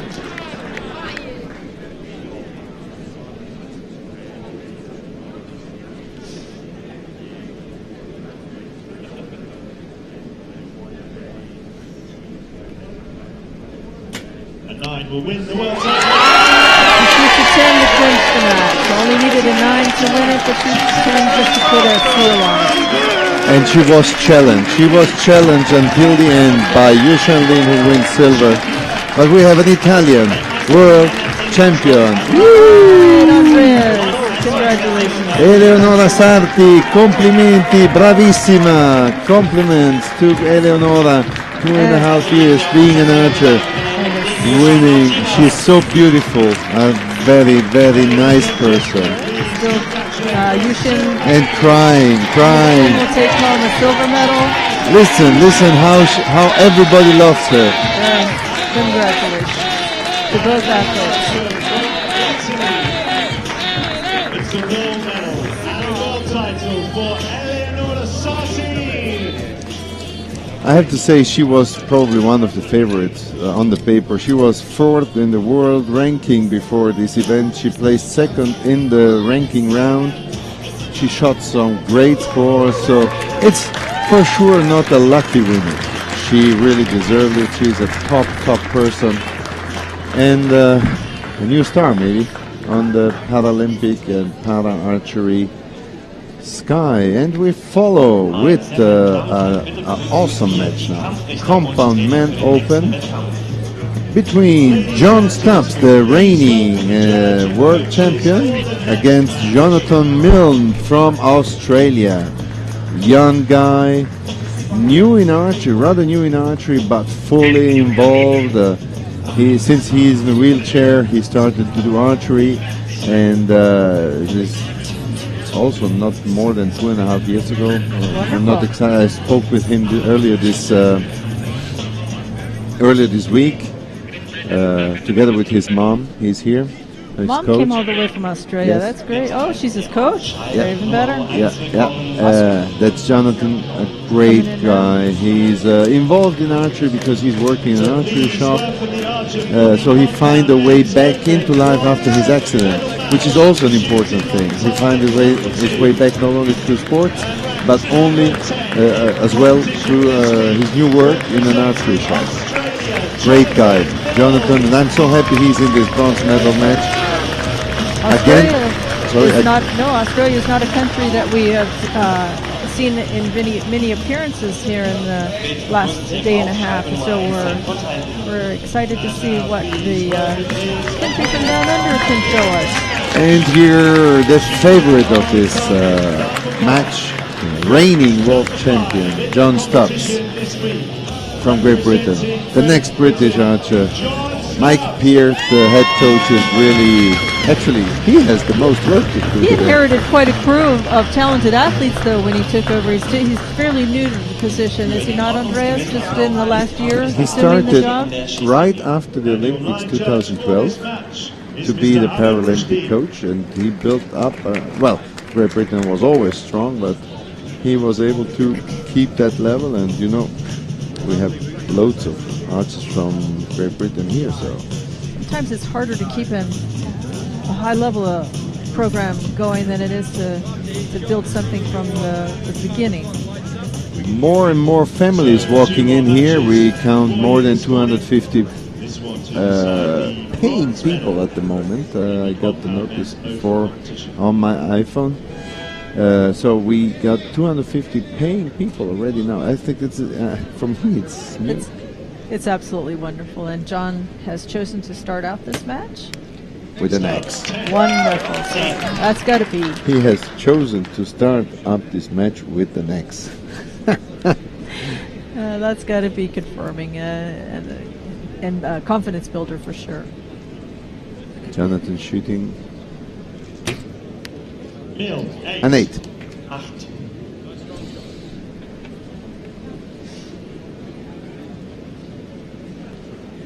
Oh, Stop. 6. That's a 6.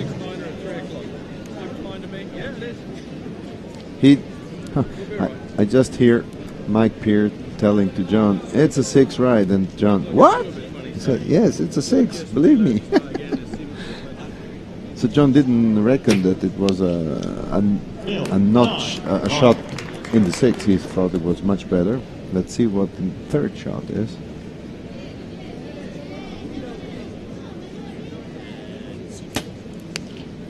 Back to his 9. X9, 6, 25. So John could clinch the first end with the 9, with the 26. 9 or 10 to be in front. With an 8 he would tie. Strong shot, 8-9 liner. It's not for us. It's too close to call. I think I'm not sure what the spotters have called it an 8, but the judge at the target could reverse that call or could upgrade the arrow. Yeah, it looks like a 25-25. It's not grateful to judge this arrow from here because it's exactly moving into the line. We cannot see the real outer diameter of the arrow. No, we can't. Just the way it lies in the target and the way the sun impacts it. You see the judge is taking a very close look at it. Has his magnifying glass out so he can see and it makes a difference. I often judge archery tournaments and pull that magnifying glass out and look, and when you do make a call and the archer sometimes looks at you sideways and you give them the glass and they look at it and they go, okay, so she still can see even though she's getting a little old. It makes a difference that you can verify your actions to the athlete by offering them the glass to see the arrow as you have called it. from a judging perspective. Let's see if we can update you. Just a few more places and a few more countries from the quota.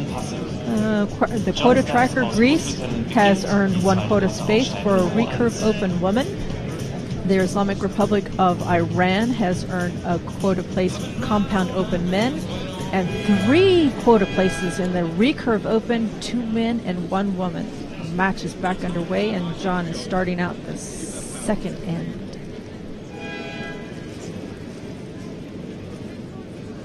He's up and quick to draw. Still has half of his time left. He lets go with 11 seconds. That's a long time left on the clock. He's efficient. Opens up with a 9. I would put a star on this 9, but it's very close. Again, the same as we saw before. The spotter has a much better view than we have. 9-9.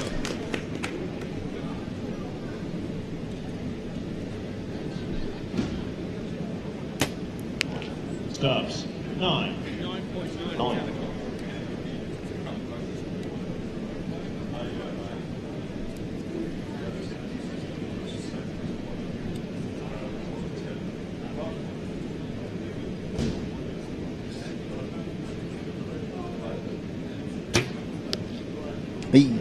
Low 8. Still no wind to speak of. It's just the faintest breath of a breeze that blows by and maybe cools the archers off. Nice grouping for John Stubbs. He's settled maybe into his, maybe that second arrow of the first end. This is 6 is just a little bit of opening round jitters. 9-8-9. Jonathan Milne For Jonathan on target number 2 Milne, has Australia. 51 points. John Stubbs of Great Britain on target number 1 has 53. He leads by 2. Until confirmed, John Stubbs has a 2-point lead, but the judge is out with his glass again, magnifying glass, checking out the low arrow that you were not sure about, that first arrow. Yep. And We haven't heard anything yet, and don't see anything. No indication from the target judges. it seems to be a 9. The electronic scoreboard on the field has not changed, so we would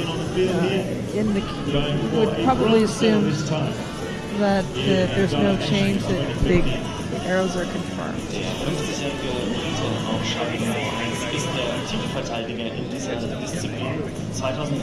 Okay, it's confirmed. 53-51. 2-point lead for Jonathan Stubbs and John Stubbs, and Jonathan Milne will start out this third end.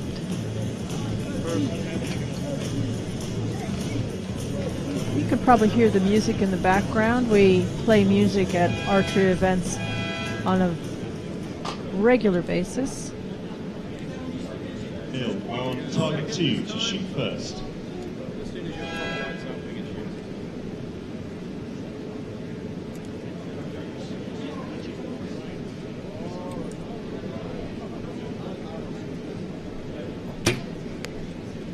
Nine. Jonathan shooting first with this 9, starting in the third set. The answer from John Stubbs. 9. Stubbs, 9.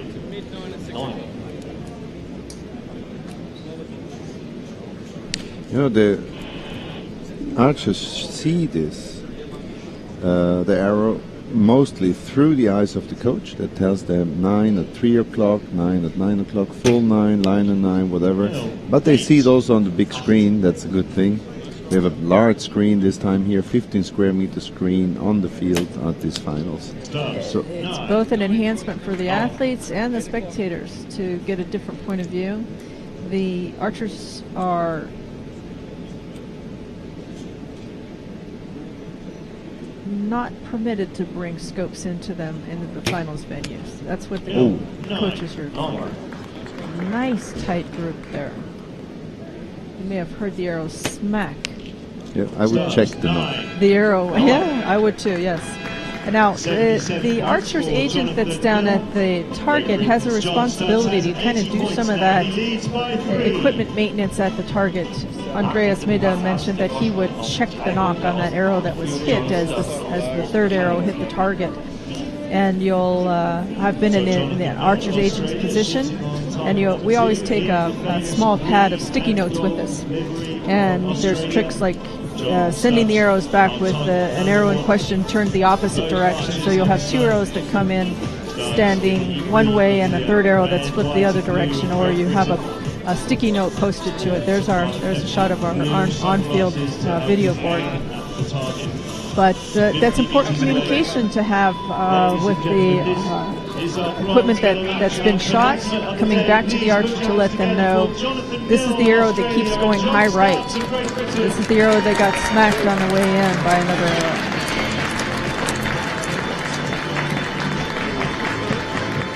Scores have been confirmed. John Stubbs leads by 3 now. Yes, lead by 3. We are over half. We have just 2 ends left. 3 points lead, 2 ends left. At that level, everything is open. Yes, we had high scores from Jonathan, who shot 140, 144, 145, 140, 140 in the way to this bronze medal match. John had 2 buys, and then he came into with a 142, 147, 144, and 145. So on the paper, John is the favorite. Yeah, I'm not sure if Jonathan and his coach are realizing that the majority of his arrows have been low, and maybe a little tweak on the I think this is the disadvantage Jonathan has. He has his mom with him, and she's not an experienced coach, so she can tell him some things, but finally he may not react correctly because he doesn't get the advice from. That's a better shot. He is changing his sight now. Yeah. Getting some feedback from both the target maybe and his mom or his coach. We'll call her coach. We call her coach. It's just there is a relationship there beyond the target and the competition field. It's not one we see very often in archery, but it can work.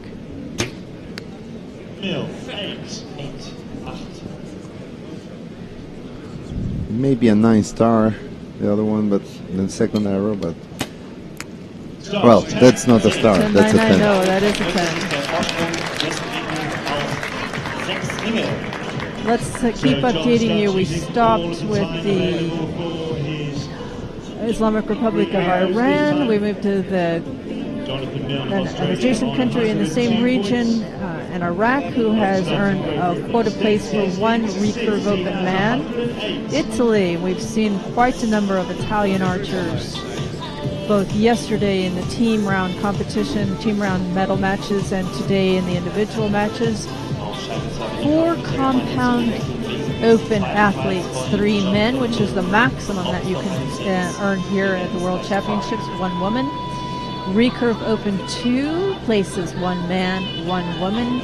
W1, 1 man to earn a quota spot for Italy. In Korea, compound open 2 quota places, 1 man, 1 woman. Recurve open 4 places, 3 men, 1 woman. W1, 1 woman position. In Latvia is a fairly new country. I think this might be one of their first appearances in the Para World Championships. We had 6 new countries come this year that had never before been to the Para World Championships, and it's possible Latvia may be one of those countries. The scores have been confirmed. We have fans online. We have a fan from John Stubbs. NATO 6451, go Big J. Jonathan Milne. By the way, it could be either John or Jonathan. Go Big J could be yes, both. It could be either cheering one, Jonathan Milne to try to catch up with John Stubbs, but I think Go Big J means go world champion. 9, 6 point trailing by 6. still. That's an impressive target that John Stubbs has. You can see the arrow holes, and they're all scattered in the gold. That one that he doesn't understand. He No. didn't understand. He looked back at the coach and said, "What? I shot off socks?"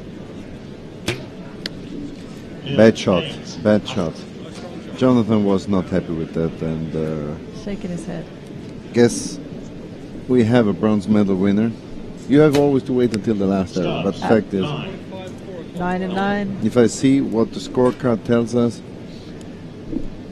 John Stubbs will at least get a medal at these World Championships here in beautiful Donaueschingen. Nice group from Jonathan Mill. Strong finish for him.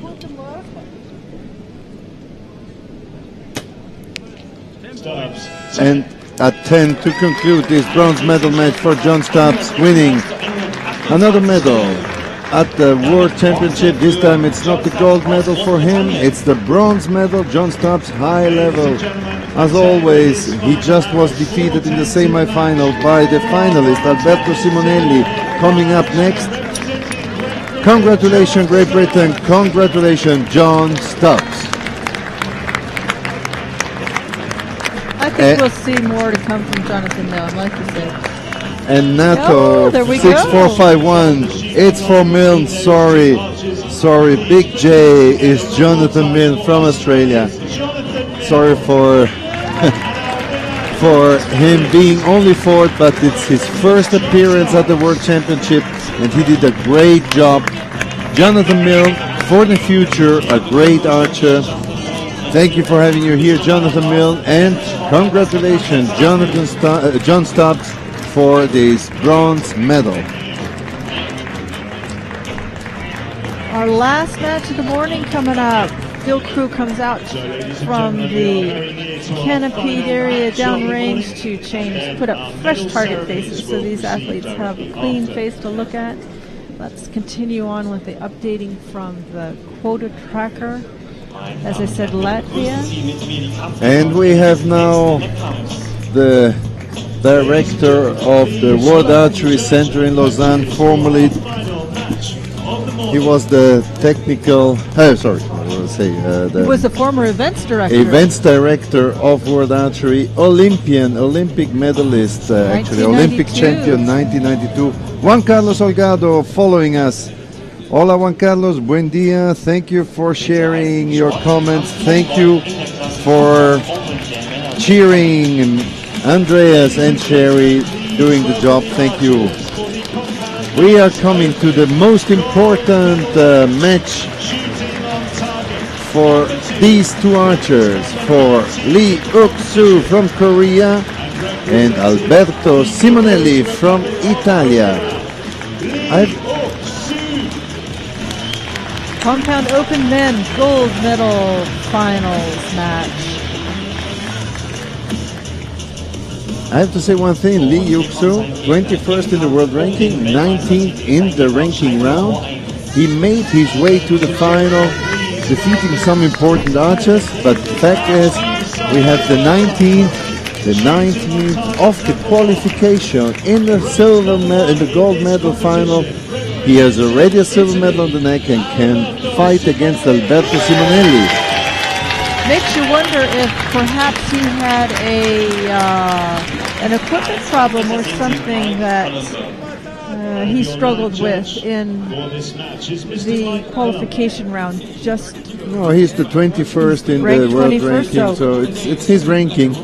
Then maybe we think the reverse, that he's just had one heck of a good event here, and he's enjoyed and been a benefit of the organization and the fine weather that we've had. He's been a very consistently strong shooter as he's made his way to this gold medal match. 140 in the 132nd round, a 141 in the 116th round, a 147 in the 1/8, a 143 in the quarterfinals, and a 148. Only 2 points less from perfect in the semifinal round. He opens up the match. And I checked one thing. If Lee wins this match, the host country of this event gets one more quota place. I was told this morning that if because all the volunteers know that I'm Italian. They said, "Who are you cheering in the last final of the morning?" I said, "Italy."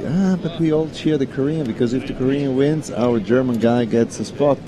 Because then that's what I understood. I don't know if it's true. I have not confirmed.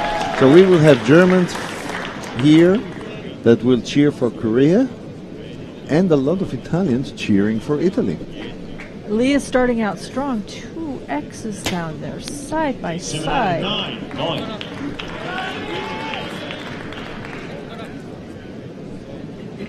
And Simonelli just a little warming up, I think, getting used to the crowd. A high 8 from Lee, but a good start with those X's. And Alberto Simonelli, we said before, is the coach of Eleonora Sarti. They are working together day by day, and actually he... There's a 10, maybe an X. I'm not going to call it an X from here, but it looks like... Oh, all it's right. definitely a 10. It is definitely a 10. We find a compromise. I want to say of Alberto Simonelli holds world records. He is in the able-bodied constantly in the Italian team in the World Cup. So he did last year he was in Medellin, this year he was in Shanghai.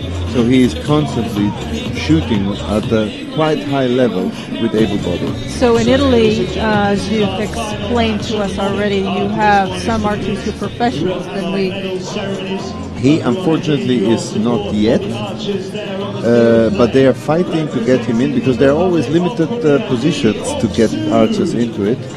It depends on if they are working, so nobody will leave the work to be an archer. But if you have no other work and if you have a good perspective, then the federations, that means in the able-bodied it's just the one federation, the FITARCO, and in the disabled it's both the NPC, CHIP, and the FITARCO fighting to get spots into the sports groups of the army or the police. So Eleonora is in the police, and Alberto is in the queue. So he is number 1 or 2 of the queue of being the next sportsman, being part of a full-time job. If he wins here, that will be a help will for add him. to his resume, certainly. But Lee is not easy to beat. He comes up from a 19th place in the ranking round and is now really shooting good. It's the third 10 out of 4 arrows. While Alberto Rolli Simonelli, they call him Rolli because he's in a wheelchair. The able-bodied gave him this name, and he's a very hilarious person, so he's just joking on it. He said, "Yes, I am Rolli." And then he starts giving names to his friends in the able-bodied as well. So he's really doing these games with them. Wonderful. He's a very nice person. But we have Lee that is not so nice to Alberto. No, he's making it tough for Alberto. He says you're going to have to earn this, and Alberto answers with an X. So it's the promised high-level match to conclude this morning session. We will have right after the session the award ceremonies that we will show live as well. Yes, please stay with us and celebrate the athlete wins on the podium. But we have the 10-10-10 from Lee Ukso. Oh, there's our second one.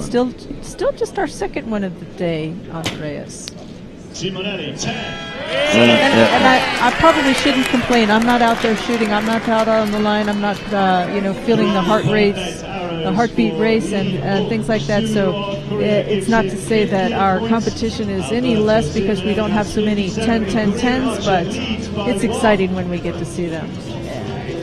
We've had strong competition all morning. Alberto was handed over his scope. He wanted to see his group. He wanted to see if he has to move the side. He decided not to move it. I think Lee doesn't move anything. I wouldn't if I were him. He just shot 1 8 and 5 10s. So 1 arrow out of the yellow and 5 10s. All right, let's continue with your Paralympic quota tracker.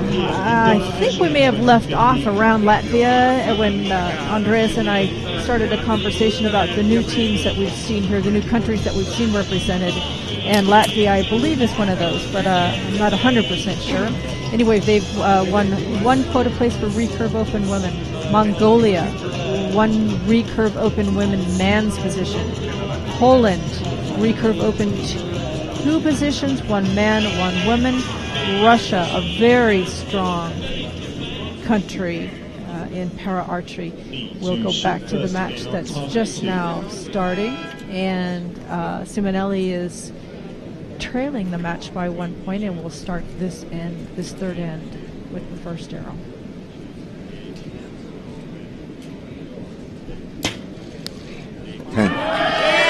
And maybe he likes this position. Maybe he'd rather shoot first. That was a strong shot. Liuksu.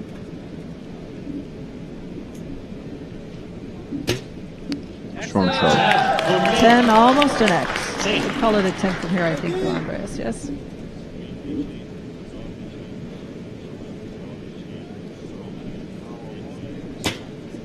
Simonetti, 9. In either case, a 10 and X still score the same amount of points. It's just the more perfect shot, or the closer to the center shot that all the archers strive for. Nice 10 from Lee. He's very solid. His target, you can see the arrow patterns there on his target when we see it. It's nice and tight. He knows that these arrows are his Paralympic qualification. Absolutely. Simonetti, 9 point.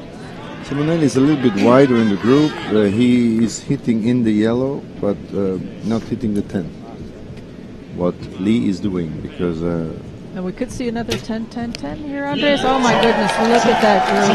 So we have 6 10s in a row. 6. He is definitely making a challenge to Alberto Simonelli. And you hear cheering the Germans and Yes, the Koreans together? Absolutely. Lots of people in the crowds really being participants in this match, encouraging the athletes to keep shooting. Target judges are up doing their work. The archers' agents confirming what we have potentially shared with you and you've seen on your screen. Looks like the scores are confirmed. The archers are marking the arrow holes. The arrows are on the target, the arrow holes that are on the target are marked in case an arrow should pass completely through, or it should hit the target and rebound for whatever reason it is. In the case of a pass-through or a bounce-out, as we call it, the hole that is unmarked is the value that the athlete gets for arrows that go through that particular circumstance. We don't see it so much in medal matches. We do see it in qualification rounds. Alberto will shoot first. 230s from the gentleman out there. Alberto still going back to the last match, or the last start. Still down by 2. Oh, now down by 3 points. I'm sorry. 3.6 arrows. Now's the time to put the pressure on. Like I said, maybe he actually likes to shoot first.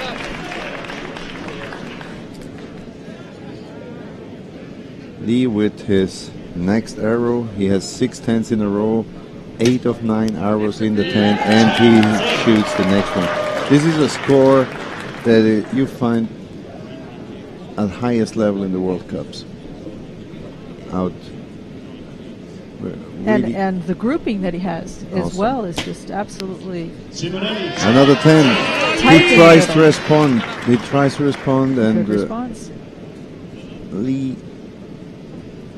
7 10s in a row. We count the 10s here, not the total. Another 8 10s in a row. 8 10s. You know, he's challenging the former world champion. Says, I want to play at your level.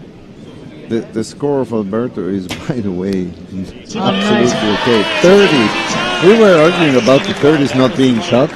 Now we're getting them all in this last match. All in this of the last morning. match. Awesome well, match. Awesome match. Absolutely. And the 9. And 9. So 2 points lead, 115. So 5 points lost in the whole match until now by Simonelli. 3 points lost by Lee in this with 12 arrows. So 117, 115, 2 points lead for Lee Yuk-soo and Alberto Simonelli in the comfortable position to put pressure on him, starting the fifth set. Yes, and I call them set, but at the end it's an end.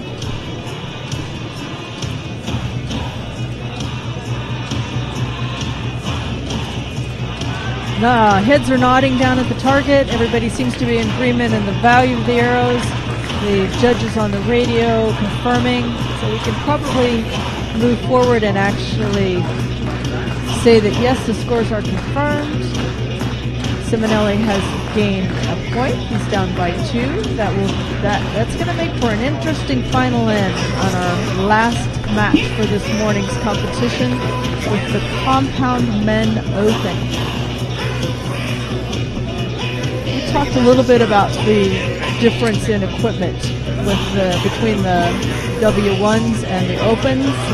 There are open men and women are allowed to have scope sights with magnification, allowed to have peep sights. Peep is essentially a back sight, as you imagine a rifle has the back sight on the closest to the athlete and the front sight out on the barrel of the gun. Peep sight is it's a view reduction so that you can focus the lens. Because with the magnification, the smaller the peep is, the clearer the view becomes.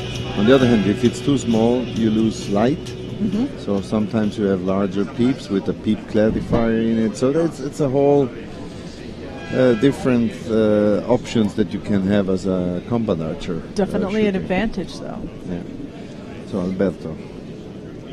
See the countdown clock in the background shows he has 8 seconds left. My Italian heart still hopes for the Italian anthem. That was a beautiful 10x.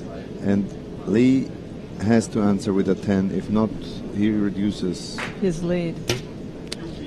And it's 1 point. Simonelli needs another 10. The excitement should be growing in this venue.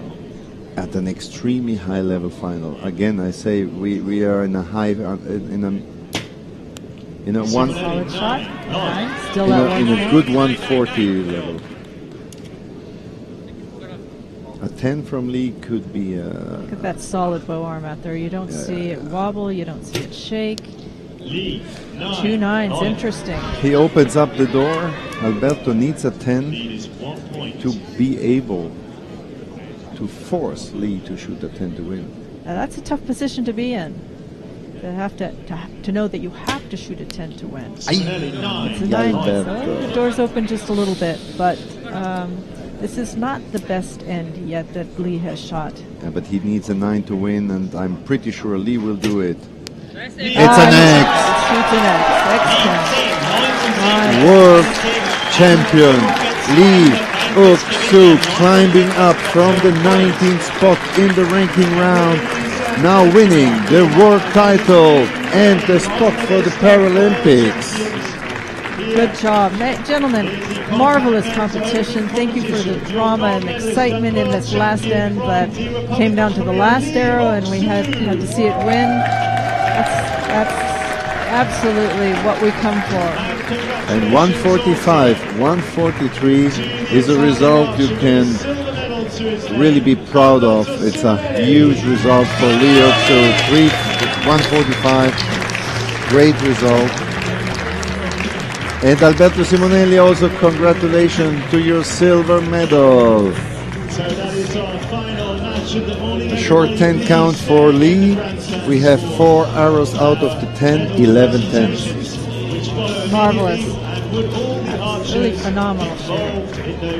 Thank you, gentlemen. And thank you, spectators and online viewers who are with us. So more archers involved in the medal ceremonies. Please go to the practice field. Thank you. Das war die letzte Titelentscheidung. So this is Andreas Lawrence saying goodbye for this morning. Sherry, thank you for having me here. Thank you for letting me have a 4-hour break from my competition management work. It was a great time with you. I enjoyed it absolutely, Andreas, and we thank you for all your hard work on this venue and the preparations for this event. I know the athletes and the team officials are very pleased with what they found when they arrived in. Thank you. We will see us around, and please stay tuned with Sherry for their award ceremony to accomplish our athletes here in sunny Donaueschingen in the Black Forest. So stay tuned. Thank you for listening to us.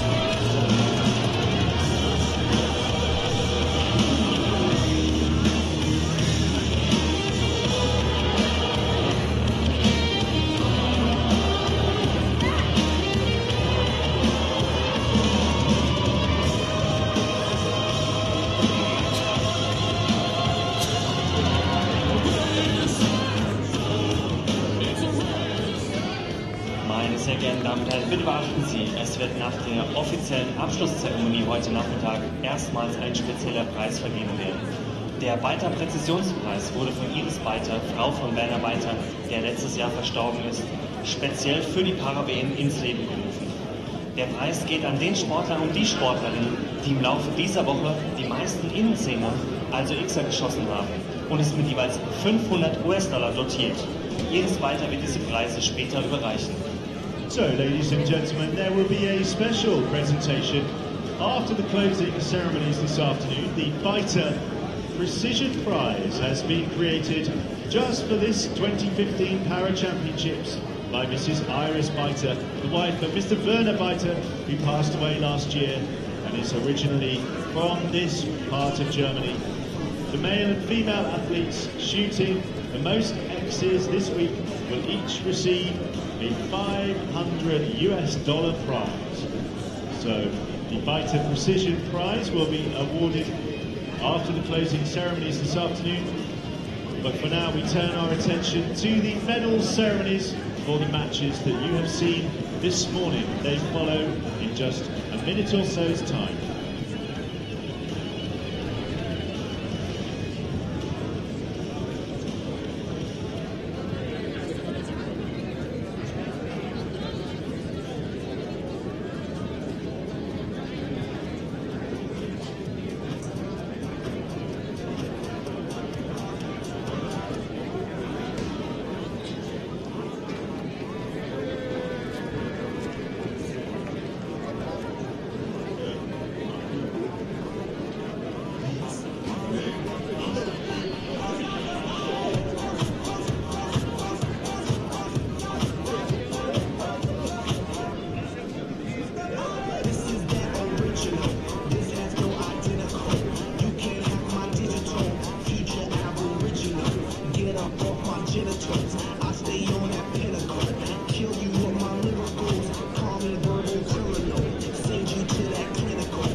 Ladies and gentlemen, the medal ceremonies are about to begin. Thank you.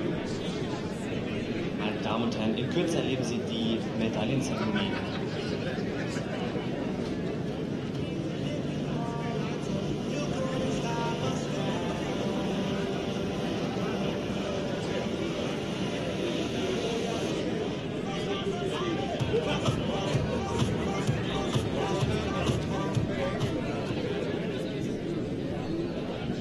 Sehr geehrte Damen und Herren, die Siegerehrung für das Women B1 Open Team. Ladies and gentlemen, the victory ceremony for the women's W1 Open. Picking up from a quick break that we've had to get the athletes and the presenters ready for for award ceremonies. We welcome you back. If you're still online at home, on your computer, on your tablets, on your devices watching, we appreciate you being there. And we are beginning the medal ceremonies with the W1 Women Open Division. The medals will be presented by Tom Dealin, Secretary General World Archery. Trophies will be presented by Eric Polly, Lloyd Mayer of Donaueschingen here. Our presenters and their escorts, and not our presenters, but our escorts and the medal bearers and the trophy bearers are almost all dressed out in local costume. Yesterday at the end of the day, they looked a bit warm. We had a warm day yesterday, and the costumes looked like they're not necessarily suited to warm weather. And the bronze medal representing Great Britain, Jessica Strenton.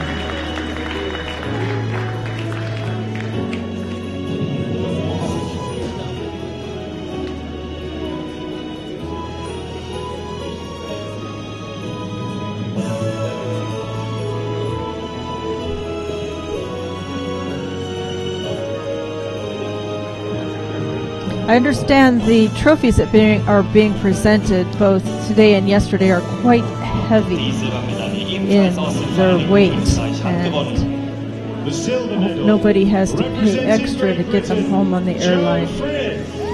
Silver medalist is Joe Frith, representing Great Britain.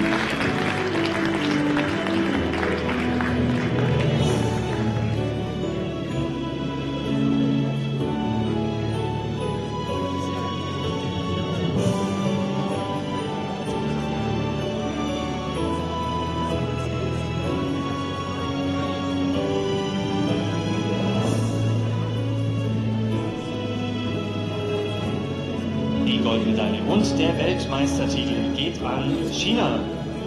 And the gold medal representing the People's Republic of China. Representing the People's Republic of China, Wo Yin.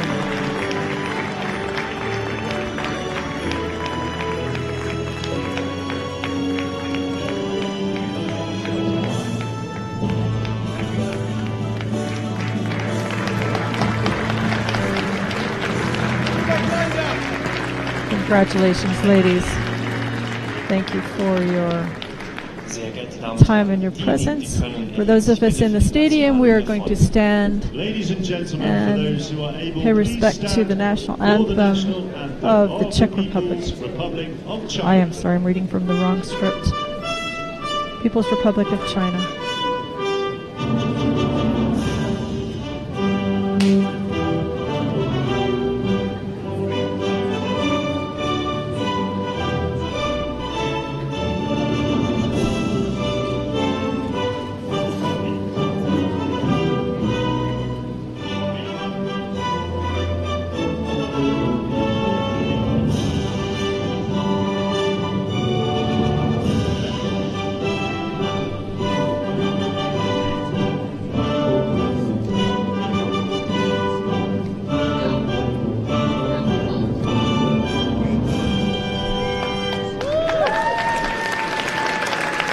Congratulations, ladies, and a last round of applause for our athletes as they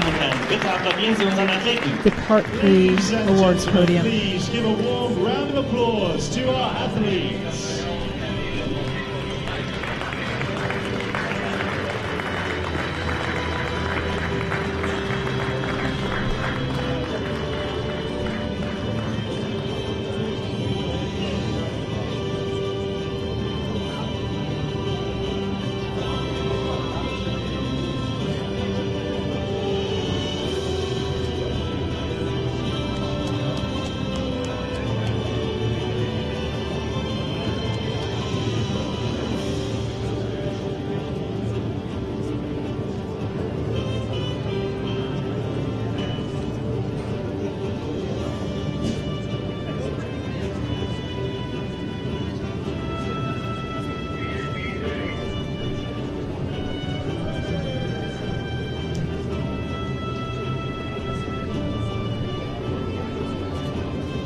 Our next award ceremony is going to be for the W1 Men Open division. They're about ready to enter Meine sehr verehrten Damen und Herren, the field die of Sieger play. in der Kategorie W1 Open der Männer.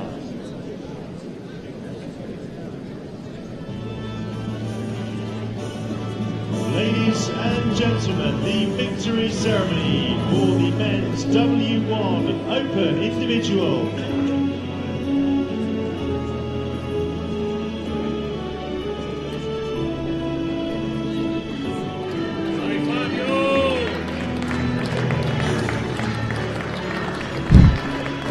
David Drohaninski is still asking the crowd to let him know that they're there.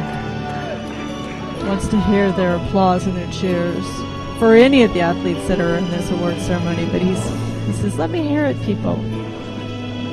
Presenting the medals and the awards for this ceremony. Medals presented by Victoria Koval, who is chairperson of World Archery's Athlete Committee. Trophies will be presented by Jürgen Lochelt, who is the chairman of the local organizing committee. He and Andreas have worked hand in hand to make sure that this championships has been everything these athletes needed or could have asked for. And a job well done by both men. They put in a lot of long hours to see this happen. Gewonnen Sieger der Bronzemedaille aus Italien. The bronze medal representing Italy. In the bronze medal representing Italy, Fabio Azzolini. Nice round of applause from the crowd. Could be some of the Italian team out there cheering for their teammate. In general, I think it's most everybody. He seems to be a favorite.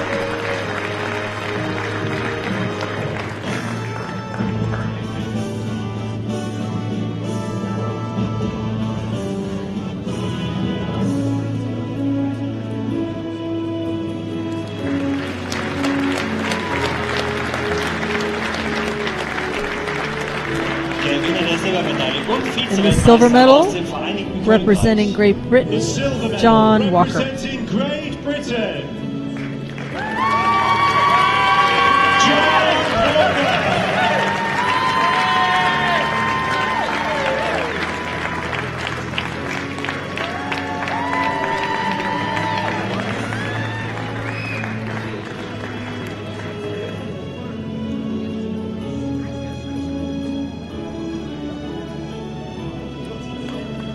Fairly recent newcomer to para archery competition. Had a great event here. And the gold medal goes to David Drohaninski, representing the Czech Republic. Obviously very excited that he has taken the gold medal. Well done, gentlemen. Thank you.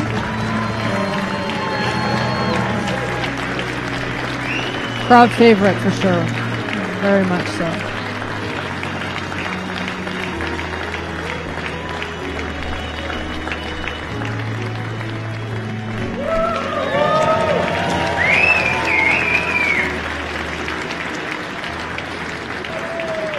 Meine sehr verehrten Damen und Herren, diejenigen, die können, erheben sich bitte für die nationale. We're going to stand for the national anthem of the Czech Ladies and Republic. gentlemen, for those who are able, please stand for the national anthem of the Czech Republic.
Final round of applause for our athletes. Thank you for the great performances in the competition that we've seen today. Ladies and gentlemen, please give a warm round of applause to our athletes.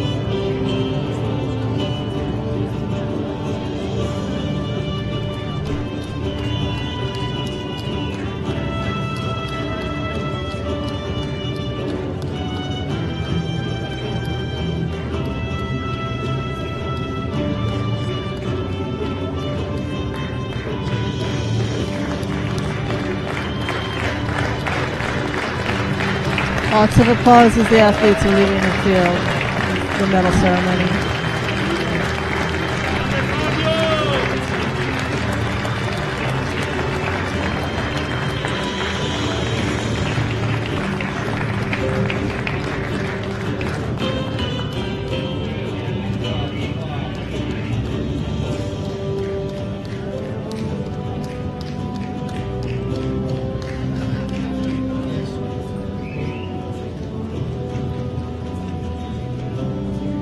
It's a beautiful day here. We have bright sunny skies, just a few lingering clouds from the morning.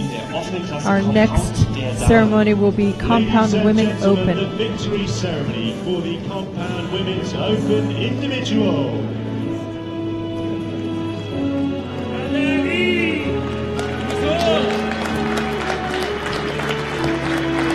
Presenting the medals for the ceremony will be Carol Hicks, chairperson of the Para Archery Committee for World Archery. Trophies will be presented by Eric Pauli, Lord Mayor of Donaueschingen.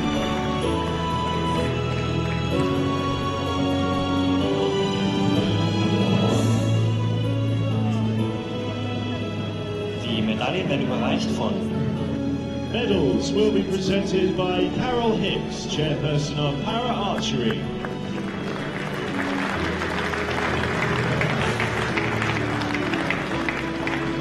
Die Pokale werden überreicht von Trophies will be presented by Mr. Eric Pauli, Lord Mayor.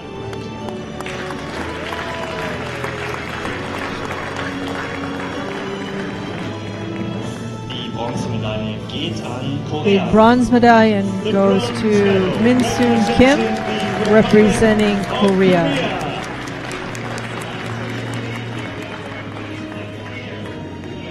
Kim Mi-soon.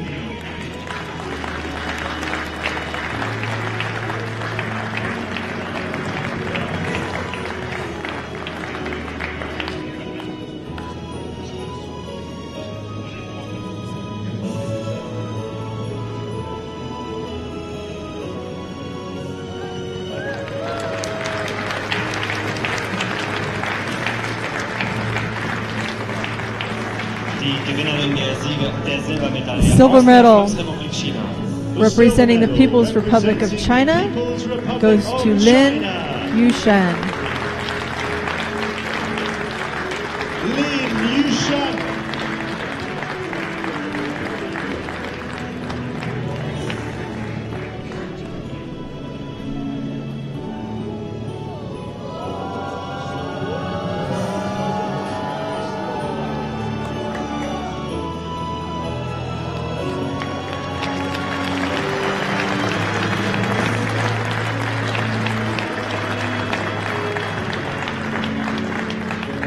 Die Goldmedaille und der Weltmeistertitel an And the Italien. gold medal representing Italy, Eleonora Sarti.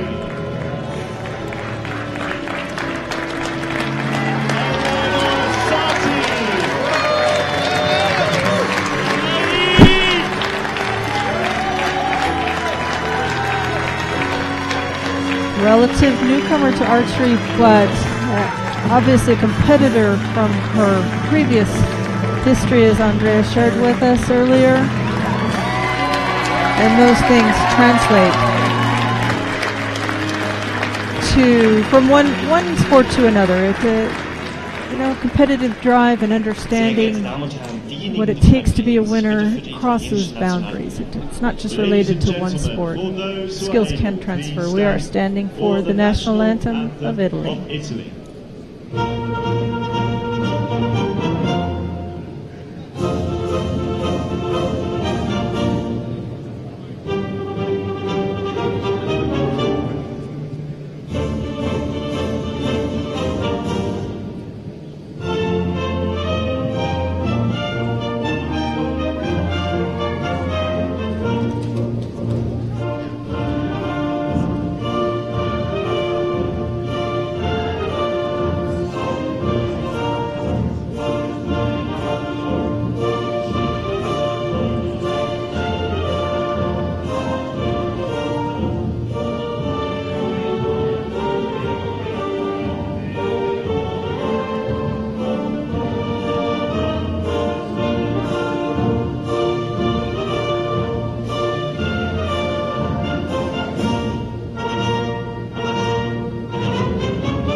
Final round of applause for our athletes.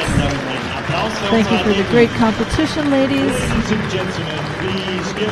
And we'll ask opportunities for photos, seeing the ladies on the podium. Congratulations to each other.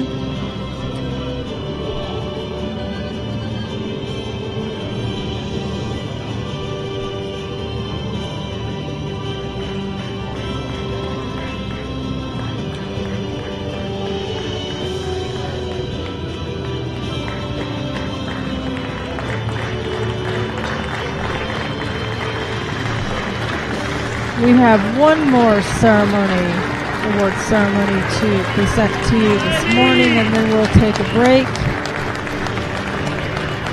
to reset the field for visually impaired archery, or as we refer to it, VI archery. We have 2 matches coming up today. I think you'll all be impressed with these athletes, and you say, oh, how can a blind person shoot? Well, they can. And it's incredibly simple the way archery for persons with visual impairment has evolved. I was working with a coach when I was young and in archery who experimented with ways to help visually impaired athletes be able to shoot archery. And at that time it only worked indoors because there was a light involved. And we've come a long way, and we're happy to see these athletes involved with this World Championships. This ceremony coming up, our final one for today, this morning I should say, would be the Compound Men Open.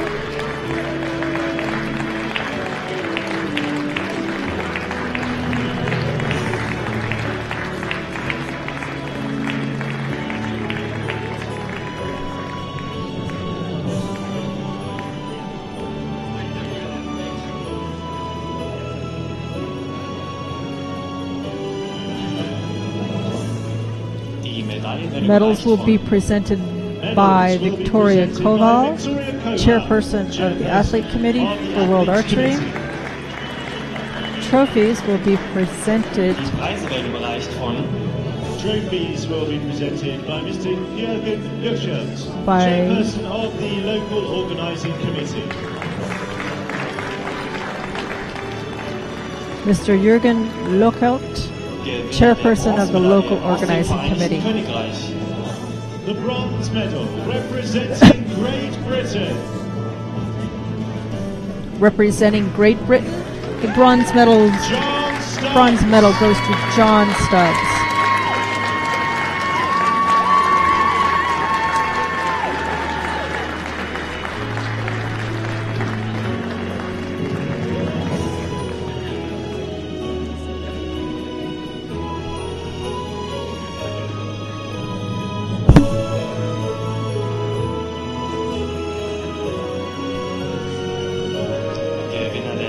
Medaille aus Italien.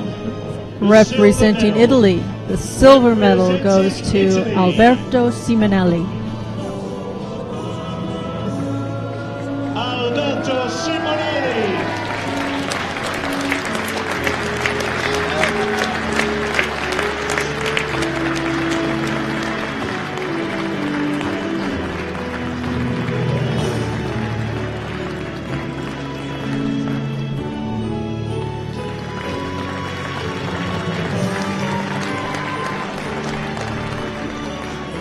And the gold medal representing Korea, Lee Uk-soo. Gold medal representing the Republic of Korea. Lee Uk-soo.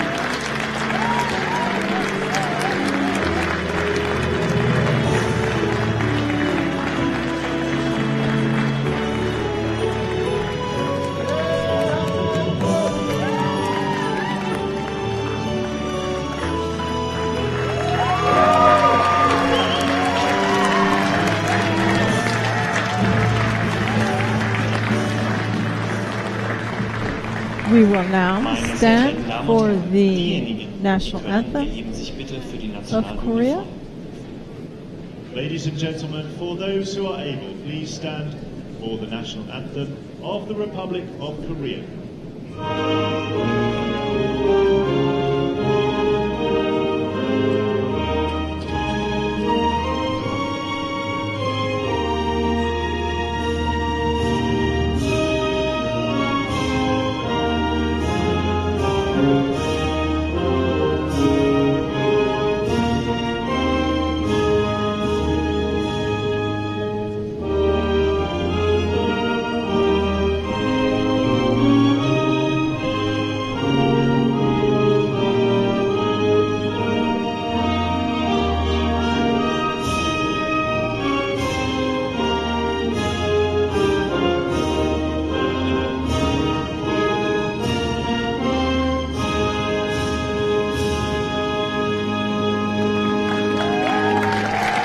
Most of the stands are still filled with people who have been with us this morning and have stayed through the award ceremonies to acknowledge the performance from these athletes.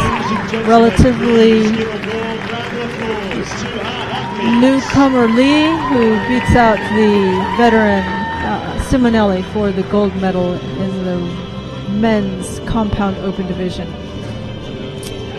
We're going to take a break for lunch now. Local time is about 11:45. We'll rejoin you online, on your devices, on your computers at 1:30.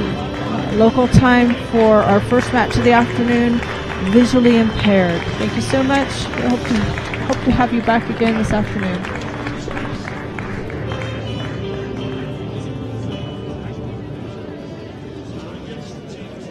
Ladies and gentlemen, that concludes this morning's action here on the field of play at the Equestrian Centre in the World Archery Para Championships 2015 here in Donaueschingen, and we will be back after lunch at 1:30 p.m. to restart our gold and silver and bronze medal matches, starting with the visually impaired 1 category at 1:30 p.m.